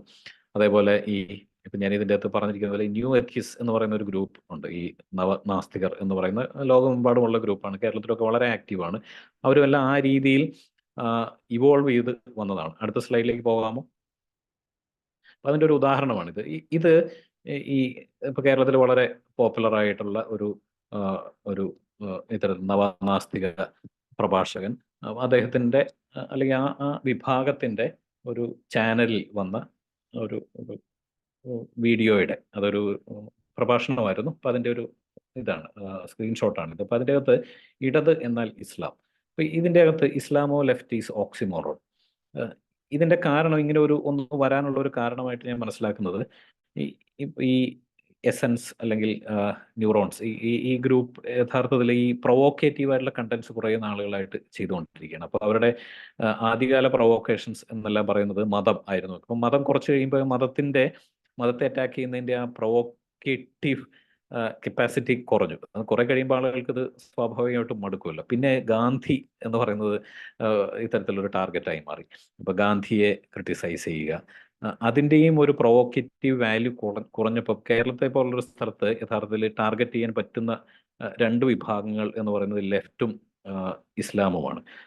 കാരണം ഇതിന് പവർ റിലേറ്റഡ് ആയിട്ടുള്ള റീസൺസ് ഉണ്ട്, അതേപോലെ ചരിത്രപരമായ കാരണങ്ങളുണ്ട്. ഞാൻ അതിൻ്റെ ഡീറ്റെയിൽസിലേക്ക് പോകുന്നില്ല. അപ്പോൾ ഈ രണ്ട് ഗ്രൂപ്പുകളെയും ഒരേ സമയം പ്രൊവോക്ക് ചെയ്യുക, ഒരേ സമയം അറ്റാക്ക് ചെയ്യുക എന്ന് പറയുന്ന ഒരു സ്ട്രാറ്റജി എടുത്തതിൻ്റെ ഒരു ഭാഗമായിട്ടാണ് ഒരു പക്ഷേ ഇത്തരത്തിലുള്ള ഒരു ടൈറ്റിലോട് കൂടി ഒരു പ്രഭാഷണം വന്നതെന്ന് ഞാൻ കരുതുന്നു. ഒരു ഉദാഹരണം എന്നുള്ള രീതിയിൽ മറ്റ് ചില ഉദാഹരണങ്ങൾ പറയുകയാണെങ്കിൽ ഇതും കൂടി പറഞ്ഞിട്ട് ഞാൻ അവസാനിപ്പിക്കും. ചിഞ്ചു ഒരുപാട് സമയമായെന്ന് തോന്നുന്നു അല്ലേ? കുഴപ്പമില്ല, ഒരു 5 മിനിറ്റിൽ തീരാവുന്നതേ ഉള്ളൂ. അതിനു മുമ്പ് തീർക്കാൻ പറ്റുമോ നോക്കാം. അടുത്ത സ്ലൈഡിലേക്ക് പോകാമോ? ചില ഓൺലൈൻ ചാനലുകളെല്ലാം ഇത്തരത്തിൽ ഈ റൈറ്റ് വിങ് വ്യൂവേഴ്സിനെ ക്യൂറേറ്റ് ചെയ്ത് എടുക്കുന്നത് എങ്ങനെയാണ്. അപ്പോൾ അവർക്ക് വേണ്ട ഈ മെജോറിറ്റിക്ക് വേണ്ട റൈറ്റ് വിങ്ങിന് വേണ്ട തരത്തിലുള്ള കണ്ടന്റ് കൊടുക്കുക. ഈ കണ്ടന്റ് വെച്ചിട്ട് അവർ പിന്നീട്, അതായത് ഈ കണ്ടന്റിന്റെ ഇന്റൻസിറ്റി പോരാന്നുണ്ടെങ്കിൽ കുറച്ചുകൂടെ പ്രൊവോക്കേറ്റീവ് ആയിട്ട് ഉള്ളത് കൊടുക്കുക. അപ്പോൾ സ്വാഭാവികമായിട്ടും അവരും മാറും, ഈ കാണുന്ന ഈ വ്യൂവേഴ്സും മാറും. അപ്പോൾ അത് എന്നാലേ അവർക്ക് ഉദ്ദേശിക്കുന്ന രീതിയിൽ റവന്യൂ ജനറേഷൻ ഇങ്ങനെ ഇൻക്രീസ് ചെയ്ത് പോകാൻ പറ്റുകയുള്ളൂ. അപ്പോൾ ഈ പോകെ ഈ നമ്മുടെ മെയിൻ സ്ട്രീം മീഡിയയുടെയും എല്ലാം, മെയിൻ സ്ട്രീം പത്രങ്ങളുടെയും ചാനലുകളുടെയും എല്ലാം ഓൺലൈൻ വേർഷൻസും ഇതേ സ്ട്രാറ്റജി തന്നെ ഉപയോഗിക്കാൻ തുടങ്ങി. അതേ തരത്തിലുള്ള തംബ്നെയിൽസ്, അതായത് ഇപ്പോൾ ഒരു ഓൺലൈൻ മാധ്യമത്തിൽ വരുന്ന ആ വാർത്തയും അതേ തരത്തിൽ തംബ്നെയിലും എടുത്തിട്ട് അവർ ഉപയോഗിക്കുക. അത്തരത്തിൽ ഒരു ക്ലിക്ക് ബെയ്റ്റ് ആയിട്ടുള്ള ഒരു ടൈറ്റിൽ ഉപയോഗിക്കുക. അപ്പോൾ ആളുകൾ അതിൻ്റെ അടിയിൽ പോയിട്ട് നോക്കി കഴിയുമ്പോൾ എൻഗേജ്മെന്റ് കൂടും. ആ എൻഗേജ്മെന്റ് കൂടുക എന്ന് പറയുമ്പോൾ അവർക്ക് റവന്യൂ കൂടും. ഈ തരത്തിൽ അവരുടെ വ്യൂവർഷിപ്പ് കൂടും. ഈ തരത്തിൽ ഒന്നായിട്ട് ഒരു മാറിയിട്ടുണ്ട്. ഇപ്പോൾ സമീപകാല ഉദാഹരണം എന്ന് പറയുന്നത് ഈ സിനിമയുമായിട്ട് ബന്ധപ്പെട്ട ചില കാര്യങ്ങളാണ്. അപ്പോൾ ഈ സിനിമയ്ക്ക് ഇതേപോലെയുള്ള ഒരു ഇൻട്രസ്റ്റിംഗ് ആയിട്ടുള്ള ഒരു ആസ്പെക്ട് ഉണ്ട്. അതായത് സിനിമയിൽ ഒരുപാട് മണി ഇൻവോൾവ് ആണ്, ഫെയിം ഇൻവോൾവ് ആണ്. അപ്പോൾ ഒരു സക്സസ്ഫുൾ ആയിട്ടുള്ള ഒരു ഫിലിം ഫീൽഡിൽ ഉള്ള ഒരാളെ സംബന്ധിച്ചിടത്തോളം ഇത് രണ്ടും, പണവും അതേപോലെ പ്രശസ്തിയും ഒരേ സമയം വരുന്ന ഒന്നാണ്. ഇതിലും കഴിഞ്ഞ ഒരു പക്ഷേ ഒരു ദശാബ്ദക്കാലം എന്ന് വേണമെങ്കിൽ സ്പെസിഫിക് ആയിട്ട് പറയാം, ഈ കേരളത്തിൽ മുസ്ലിം പോപ്പുലേഷന്റെ വിസിബിലിറ്റി വലിയ തോതിൽ കൂടിയിട്ടുണ്ട്. എനിക്ക് തോന്നുന്നു ഇപ്പോൾ ഒരു വളരെ പെട്ടെന്ന് പറയാവുന്ന ഒരു ഉദാഹരണമൊക്കെ തല്ലുമാല പോലുള്ളൊരു സിനിമയൊക്കെ ശരിക്കും പറഞ്ഞ ഒരു 10 വർഷം മുമ്പ് കേരളത്തിൽ വരാൻ സാധ്യത കുറവാണ്. അതായത് ഒരു മെയിൻ സ്ട്രീമിൽ കൊമേഴ്സ്യൽ സക്സസ് ആകുന്ന ഒരു മുസ്ലിം പശ്ചാത്തലത്തിലുള്ള, ഏതാണ്ട് പൂർണ്ണമായിട്ട് മുസ്ലിം പശ്ചാത്തലത്തിലുള്ള ഒരു കഥ വരുന്ന ഒരു സാഹചര്യം ഇപ്പോൾ ഉണ്ടായി വന്നിട്ടുണ്ട്. ഈ കഴിഞ്ഞ ഒരു പക്ഷേ ഒരു വർഷത്തെയോ 1.5 വർഷത്തേക്കുള്ള ഈ ഹയസ്റ്റ് ഗ്രോസേഴ്സ് എന്ന് പറയുന്നത് മലയാള സിനിമയിലെ ഈ മഞ്ഞുമൽ ബോയ്സ്, അതുപോലെ പ്രേമലു, ആടുജീവിതം, ഈ സിനിമകൾക്കൊക്കെ ഒരു ഇൻട്രസ്റ്റിംഗ് ആയിട്ടുള്ള ഒരു മുസ്ലിം പശ്ചാത്തലം വേണമെങ്കിൽ പറയാൻ പറ്റും. അത് എന്തുകൊണ്ടാണ് അത് ഞാൻ പറയാം. അതായത് ഇപ്പോൾ മഞ്ഞുമൽ ബോയ്സ് ഒരു മുസ്ലിം പശ്ചാത്തലത്തിലുള്ള കഥയൊന്നുമല്ല, പക്ഷേ അതിൻ്റെ അകത്ത് അത് പ്രൊഡ്യൂസ് ചെയ്തിരിക്കുന്ന സൗബിൻ ഷാഹിറാണ്. അതിലെ നായകൻ സൗബിൻ ഷാഹിറാണ്. പ്രേമലു പ്രൊഡ്യൂസ് ചെയ്തിരിക്കുന്നത് ഇതുപോലെ മുസ്ലിം പേരുള്ള നായകൻ നമ്മുടെ ഫഹദ് ഫാസിലും ഭാര്യയുമാണ്. ആടുജീവിതം അതിന്റെ പിന്നണിയിൽ പ്രവർത്തിച്ചിരിക്കുന്ന പ്രധാനപ്പെട്ട ആൾ പൃഥ്വിരാജാണ്. പൃഥ്വിരാജിനെ സംബന്ധിച്ചിടത്തോളം പൃഥ്വിരാജ് ഈ ഗ്രൂപ്പിലാണ് എന്നാണ് പൊതുവിലുള്ള ഈ പൊതുധാരണ അദ്ദേഹത്തെ കുറിച്ചിട്ട് പറയുന്ന ഇതല്ല. അതായത് ഈ റൈറ്റ് വിങ് മീഡിയ വളരെ കാര്യമായിട്ട് ആക്ഷേപിക്കാറുണ്ട്, നിങ്ങൾക്ക് പൊതുവിൽ അറിയാമായിരിക്കും. അതിനേക്കാൾ ഒരു പക്ഷേ ഇൻട്രസ്റ്റിംഗ് ആയിട്ടുള്ള സംഗതി അതിൻ്റെ അകത്ത് നായകൻ ഒരു മുസ്ലിം പശ്ചാത്തലത്തിലുള്ള ഒരാളാണ്. അപ്പോൾ ഇതിൻ്റെ അകത്ത് ഈ വിസിബിലിറ്റി എന്ന് പറയുന്നൊരു സംഗതി വളരെ കാര്യമായിട്ട് വരുന്നു. അതിനൊപ്പം പണവും വളരെ കാര്യമായിട്ട് വരുന്നു. ആർക്ക് എന്ന് ചോദിക്കുമ്പോൾ ഒരു മുസ്ലിം വിഭാഗത്തിന് ഇത് കാര്യമായിട്ട് വരുന്നു. ഇത് എഗെയിൻ നമ്മൾ മുമ്പ് പറഞ്ഞ രീതിയിലുള്ള ഒരു ഇൻസെക്യൂരിറ്റി ഉണ്ടാക്കിയെടുക്കുന്നുണ്ട്. അടുത്ത സ്ലൈഡിലേക്ക് പോകാമോ? ഇത് ഓൾറെഡി പോളറൈസ്ഡ് ആയിട്ടുള്ള, അതായത് മുമ്പ് പറഞ്ഞ പോലെ ഈ ഓൺലൈൻ മീഡിയയും എല്ലാം ചേർന്നിട്ട് പോളറൈസ് ചെയ്ത് വെച്ചിരിക്കുന്ന, പ്രത്യേകിച്ച് ഒരു റൈറ്റ് വിങ്ങിന് പറ്റിയ രീതിയിൽ അങ്ങനെ ക്യൂറേറ്റ് ചെയ്തപ്പെട്ടിരിക്കുന്ന ഒരു സാമൂഹിക അന്തരീക്ഷത്തിലാണ് ഇത് സംഭവിക്കുന്നത്. അപ്പോൾ ഈ വിസിബിലിറ്റി, ഫെയിം, ഇതെല്ലാം കൂടി ചേർന്നിട്ട് അങ്ങനെ ഒക്കെ കൂടിയാണ് ഈ മട്ടാഞ്ചേരി മാഫിയ എന്ന് പറയുന്ന ഒരു ടേം ഈ ഗ്രൂപ്പ് അങ്ങനെ ഒരു കൊണോട്ടേഷൻ അവർ ഉണ്ടാക്കിയിട്ടുണ്ട്. അവർ കോയിൻ ചെയ്തിരിക്കുന്ന ഒരു ടേമാണ്. അപ്പോൾ അതിൻ്റെ അകത്ത് ആഷിഖ് അബു അങ്ങനെയെല്ലാം ഉള്ള ഈ സിനിമാക്കാരെയൊക്കെ ഉദ്ദേശിച്ചിട്ടാണ് അവർ പറയുന്നത്. അപ്പോൾ അവരൊരു പ്രത്യേക ഉദ്ദേശത്തോടു കൂടി പ്രവർത്തിക്കുകയാണ് എന്നെല്ലാമാണ് ഇവർ അവകാശപ്പെടുന്നത്, ആരോപിക്കുന്നത്. അടുത്ത സ്ലൈഡിലേക്ക് പോകാമോ?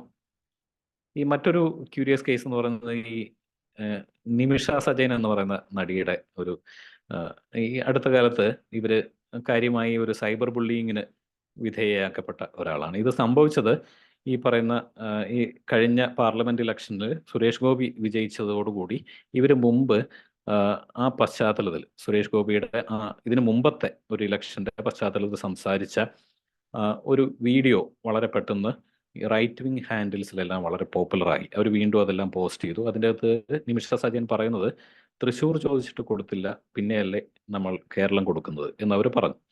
അപ്പോൾ ഇത് സുരേഷ് ഗോപി വിജയിച്ചു കഴിഞ്ഞപ്പോൾ വളരെ വൈരാഗ്യബുദ്ധിയോടുകൂടി ഇതേ ആളുകൾ അവരുടെ ഈ വീഡിയോ എല്ലാം കൊണ്ടുവരികയും ഇവരെ ആക്ഷേപിക്കുകയും വളരെ മോശപ്പെട്ട ഭാഷയിലെല്ലാം ആക്ഷേപിക്കുകയും എല്ലാം ചെയ്തു. ഇത് സ്വാഭാവികമായിട്ട് നടക്കുന്ന ഒരു പ്രക്രിയയാണ്.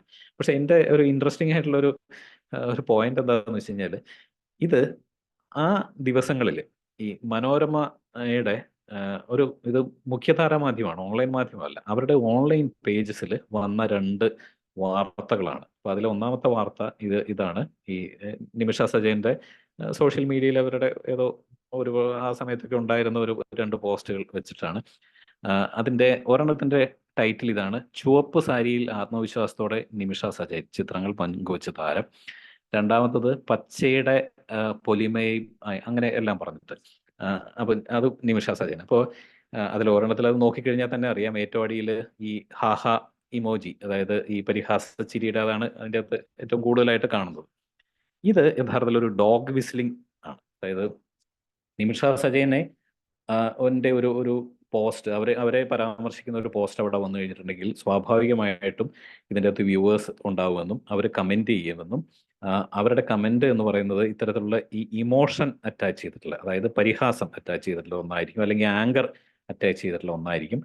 എന്തെങ്കിലും അവർ കമൻറ്റ് ചെയ്യാതെ പോകില്ല. അപ്പോൾ അവർ എന്ന് അറിയാവുന്നത് കൊണ്ട് ഈ പത്രം ചെയ്തതാണ് എന്ന് ഞാൻ വിചാരിക്കുന്നു. അപ്പോൾ ഒരർത്ഥത്തിൽ പറഞ്ഞു, നിങ്ങൾ അറിഞ്ഞില്ലേ, നിങ്ങൾ വരുതാ ഇവിടെ കണ്ടോ, നിങ്ങൾക്ക് വന്ന് ഒരു കമന്റ് ഇടാൻ പറ്റിയ രീതിയിൽ ഞങ്ങളിവിടെ ഒരു പോസ്റ്റ് ഇട്ടിരിക്കുന്നു എന്ന് പറയുന്ന രീതിയിലാണ് ഇത് ചെയ്തിരിക്കുന്നത്. എന്ന് മാത്രമല്ല, അതിൻ്റെ ഈ ഇൻട്രസ്റ്റിംഗ് ആയിട്ടുള്ള മറ്റൊന്ന്, ഒന്ന് ചുവപ്പ് മറ്റൊന്ന് പച്ച. ഇതും യാദൃശ്യമല്ല.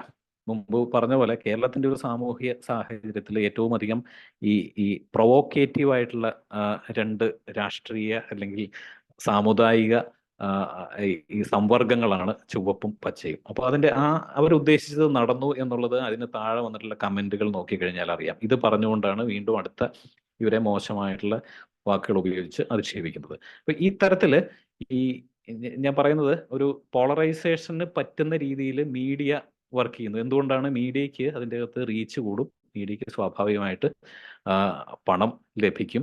അപ്പോൾ അതാണ് അതിൻ്റെ ഒരു അറ്റൻഷൻ ഇക്കണോമിയുടെ ഒരു രീതി. അടുത്ത സ്ലൈഡിലേക്ക് പോകാമോ?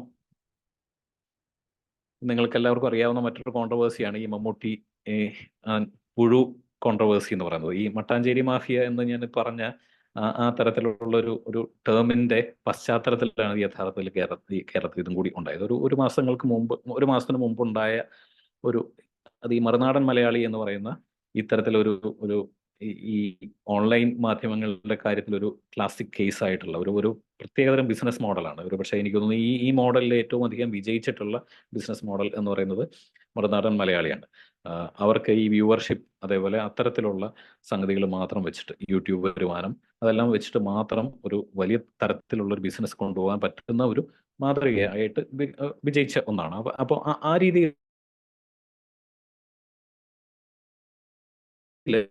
ഈച്ചും അവർക്ക് ഒന്നും പറ്റാത്ത തരത്തിലുള്ള കാര്യങ്ങൾ ഇവർക്ക് ചെയ്യാൻ പറ്റുന്നു. അപ്പൊ അവര് ഒരു പക്ഷേ മമ്മൂട്ടിയുമായി കാര്യമായി ബന്ധമില്ലാത്ത ഒരു വിഷയത്തെ, ആ വിഷയം എന്ന് പറയുന്നത് മമ്മൂട്ടി അഭിനയിച്ച ഒരു സിനിമ ഡയറക്റ്റ് ചെയ്ത ഒരു ഡയറക്ടറുടെ ഭർത്താവും അയാൾക്ക് വൈരാഗ്യമുള്ള മറ്റൊരാളുമായിട്ടുള്ള ഒരു വിഷയമാണ് യഥാർത്ഥത്തിൽ അതിന്റെ ടോപ്പിക് എന്ന് പറയുന്നത്. ഈ വൈരാഗ്യമുള്ള മൂന്നാമത്തെ ആൾ എന്ന് പറയുന്നത് ഈ മറുനാടൻ മലയാളിയുടെ നടത്തിപ്പുകാരനായ ഈ ഷാജൻ സ്കറിയയ്ക്കും വൈരാഗ്യമുള്ള ആളാണ്. ഇതാണ് ഇതിലെ കോമൺ ഇൻട്രസ്റ്റ് എന്ന് പറയുന്നത്. അതിൻ്റെ അകത്ത് സാന്ദർഭികമായിട്ട് വന്ന ഒന്നാണ് മമ്മൂട്ടിയുടെ പേര്. അപ്പോൾ ആ മമ്മൂട്ടിയുടെ പേര് വന്നു കഴിഞ്ഞപ്പോൾ പെട്ടെന്ന് ഈ പശ്ചാത്തലത്തിൽ ഈ പോളറൈസേഷൻ ഉള്ളത് കൊണ്ട് മമ്മൂട്ടി പെട്ടെന്ന് ഇതിൻ്റെ അകത്തൊരു ഒരു ഇസ്ലാമിസ്റ്റ് ആയിട്ട് മാറുന്നു ഇവരുടെ കാഴ്ചപ്പാടിൽ. അപ്പൊ ഈ വീഡിയോയുടെ എല്ലാം അടിയിൽ വന്നിരിക്കുന്ന കമന്റുകൾ വായിച്ചു കഴിഞ്ഞാൽ അറിയാം. ഇപ്പൊ മമ്മൂട്ടിയെ ആളുകൾ വിശേഷിപ്പിക്കുന്നതും അങ്ങനെയല്ല. ഇപ്പോ ഈ റൈറ്റ് വിങ് ഒരു വളരെ മജോറിറ്റേറിയൻ റൈറ്റ് വിങ് ഇപ്പോൾ വളരെ കാര്യമായിട്ട് മമ്മൂട്ടിക്ക് കൊടുത്തിരിക്കുന്ന പേര് മെഗാസ്റ്റാർ എന്നുള്ളതിനെ മാറ്റിയിട്ട് മെക്ക സ്റ്റാർ എന്ന് ആക്കിയിരിക്കുന്നത്. പലതരത്തിലുള്ള പേരുകൾ ഇങ്ങനെ കൊടുത്തിട്ടുണ്ട്. അപ്പൊ അവർ ആഘോഷിക്കുന്ന മറ്റൊന്ന് ഈ സൗബിൻ ഷാഹിറിനെ ED ചോദ്യം ചെയ്തതുമാണ്. അപ്പൊ ഇത്തരത്തില് ഈ മട്ടാഞ്ചേരി മാഫിയ പൊളിയുന്നു എന്നുള്ള രീതിയിലാണ് ഇവരുടെ ഒരു പ്രചാരണം. അടുത്ത സ്ലൈഡിലേക്ക് പോകാമോ? ഈ അത്തരത്തില് ഈ സോഷ്യൽ മീഡിയ പോസ്റ്റുകൾ, ഈ മെയിൻ സ്ട്രീം മീഡിയയുടെ എല്ലാം ഈ ടർബോ എന്ന് പറയുന്ന സിനിമ അതിനുശേഷം ഇമ്മീഡിയറ്റ് ആയിട്ട് ഇറങ്ങിയതാണ്. അതിന്റെ വാർത്തകൾ കൊടുക്കുമ്പോൾ ധാരാളം വാർത്തകൾ കൊടുത്തു. ആ വാർത്തകളുടെ എല്ലാം അടിയിൽ ആയിരക്കണക്കിന് കമന്റ്സ് ആണ് ഈ മനോരമയുടെയും മാതൃഭൂമിയുടെയും എല്ലാം ടർബോ റിലേറ്റഡ് ആയിട്ട് ഉള്ള വാർത്തകൾക്ക് കീഴിൽ വന്നുകൊണ്ടിരുന്നത്. അതെല്ലാം പലതും ഇങ്ങനെ ആ സമയത്ത് ക്രിയേറ്റ് ചെയ്തിട്ടുള്ള ഹാൻഡിൽസ് ഒക്കെയാണ്. അപ്പോൾ നമ്മൾ കണ്ടു കഴിഞ്ഞാൽ അറിയാം. പ്രൊഫൈലൊന്നും ഉണ്ടാവില്ല, ലോക്ക്ഡ് ആയിട്ടുള്ള പ്രൊഫൈലായിരിക്കും ഉണ്ടാവുക. അവരിങ്ങനെ നിരന്തരമായിട്ട് എഴുതിക്കൊണ്ടിരിക്കുകയാണ്. ഇത് മാധ്യമങ്ങളെ സംബന്ധിച്ചിടത്തോളം ലാഭകരമായിട്ടുള്ള ഒരു സംഗതിയാണ്. കാരണം അതിന്റെ റീച്ച് കൂടും. അതിന്റെ ഭാഗമായിട്ട് ഈ എൻഗേജ്മെന്റ്, റീച്ച് എല്ലാം കൂടി ശരിക്കും പറഞ്ഞാൽ അത് ഈ മീഡിയയെയും സഹായിച്ചു, ഫിലിമിനെയും സഹായിച്ചു. പക്ഷേ ഇത് ഈ നമ്മുടെ സോഷ്യൽ ഫാബ്രിക്കിനെ, നമ്മുടെ ഒരു സാമൂഹിക ശരീരത്തെ അല്ലെങ്കിൽ അതിനെയെല്ലാം എങ്ങനെ സഹായിച്ചു എന്ന് നോക്കേണ്ടതുണ്ട്. അങ്ങനെ നോക്കണമെന്നുണ്ടെങ്കിൽ ഒരൊറ്റ കാര്യം കൂടി നോക്കിയാൽ അറിയാൻ പറ്റും. അത് ഈ മമ്മൂട്ടിയുമായി ബന്ധപ്പെട്ട പിന്നീട് വന്ന വാർത്തകളിലും ഇമേജുകളിലും ഒക്കെ സംഭവിച്ചിട്ടുള്ള ഒരു സംഗതിയാണ്. ഇപ്പം മമ്മൂട്ടി കഴിഞ്ഞ പെരുന്നാളിന് ഈ മസ്ജിദിൽ പോയതിൻ്റെ വാർത്ത അത് മിക്കവാറും എല്ലാ മെയിൻ സ്ട്രീം മാധ്യമങ്ങളും ഇട്ടിരുന്നു. അപ്പോൾ അതിൻ്റെ അകത്ത് മമ്മൂട്ടി ഇങ്ങനെ ഒരു മതാചാര പ്രകാരം പോകുന്നതിൻ്റെ വാർത്തയും അതിന് താഴെ വന്നിട്ടുള്ള കമൻറ്റുകളും നോക്കിക്കഴിഞ്ഞാൽ അറിയാൻ പറ്റും. മമ്മൂട്ടിയെ പെട്ടെന്ന് തന്നെ ആളുകൾ വർഗീയവാദിയായിട്ട് ലേബൽ ചെയ്തിരിക്കുകയാണ്. അപ്പോൾ അതിൻ്റെ ടൈറ്റിലൊക്കെ മമ്മൂട്ടി, അടുത്ത സ്ലൈഡിലേക്ക് പോകാമോ? അതിൻ്റെ ഈ കടവന്ത്ര സലഫി മസ്ജിദിൽ അദ്ദേഹം പോയി എന്നുള്ള രീതിയിൽ. അപ്പോൾ എവിടെ പോയി, ഏത് മസ്ജിദിൽ പോയി, എന്ത് തരത്തിലുള്ള മസ്ജിദിൽ പോയി എന്നുള്ളതെല്ലാം പെട്ടെന്നൊരു വാർത്തയായിട്ട് മാറുകയാണ്. അപ്പോൾ അതിൻ്റെ അടിയിലുള്ള കൊണോട്ടേഷൻ, അപ്പോൾ അങ്ങേര് സലഫി മസ്ജിദിലാണ് പോകുന്നത് എന്നെല്ലാം തുടങ്ങിയുള്ള ഇദ്ദേഹത്തെ ലേബൽ ചെയ്യാനും അധിക്ഷേപിക്കാനും പറ്റുന്ന സൗകര്യങ്ങൾ ഉണ്ടാവുകയാണ്. ഇത് സംഭവിക്കുന്നത് കേരളത്തിലെ ഏറ്റവും പ്രധാനപ്പെട്ട ഏറ്റവും പോപ്പുലർ ആയിട്ടുള്ള 2 താരങ്ങളിൽ ഒരാൾക്കാണ് എന്നുള്ള കാര്യം ആലോചിക്കണം. അപ്പോൾ ഇത് ഈ മനോരമയും മാതൃഭൂമിയും ഒരേ തരത്തിലുള്ള വാർത്ത കൊടുത്തു, ഒരേ തരത്തിലുള്ള വീഡിയോ കൊടുത്തു. ഈ 2 പേരും ഈ മസ്ജിദിന്റെ പേരും ഇദ്ദേഹം പോകുന്നതിന്റെ വീഡിയോയും എല്ലാം കൊടുത്തിട്ട് ഒന്നും യാദൃശ്യമായിട്ട് സംഭവിക്കുന്നതല്ല. അപ്പോൾ ഇതിനെല്ലാം റീച്ച് ഉണ്ട് എന്നും ആ റീച്ച് യഥാർത്ഥത്തിൽ ഇതിനെ ടാർഗറ്റ് ആവുന്ന ആളെ അധിക്ഷേപിക്കുന്നതിൽ കൂടി കിട്ടുന്നതാണ് എന്നും അത് ഇൻടേൺ അവരെ സംബന്ധിച്ചിടത്തോളം, മീഡിയയെ സംബന്ധിച്ചിടത്തോളം റീച്ചും വരുമാനവും ഉണ്ടാക്കുന്നതാണ് എന്നും അവർക്കറിയാം എന്നുള്ളതാണ് ഇതിൻ്റെ അകത്ത് നിർഭാഗ്യകരമായിട്ടുള്ളൊരു സംഗതി. ഞാൻ ഈ ഒരു പോയിന്റാണ് പറയാൻ ഉദ്ദേശിക്കുന്നത്. ഇത്രയുമേ കാര്യങ്ങൾ ഉള്ളൂ. മറ്റെന്തെങ്കിലും നമുക്ക് ഇനി സമയം ഉണ്ടെങ്കിൽ ആ ചർച്ചയുടെ സമയത്ത് സംസാരിക്കാം. Thank you. വിചാരിച്ചാലധികം നീണ്ടുപോയി. ഇങ്ങനത്തെ ഒരു കൺഫ്യൂഷൻ വന്നുകൊണ്ടാണ്. ഇപ്പോൾ ഈ സ്ലൈഡ് നോക്കുമ്പോൾ എനിക്ക് തന്നെ കൃത്യം പിടികിട്ടുന്നുണ്ടായില്ല. അപ്പോൾ എനിക്ക് തോന്നുന്നു കുറച്ച് ബ്രേക്കും എല്ലാം ഉണ്ടായിട്ടുണ്ട്. അതിൽ ക്ഷമിക്കണം. Thank you.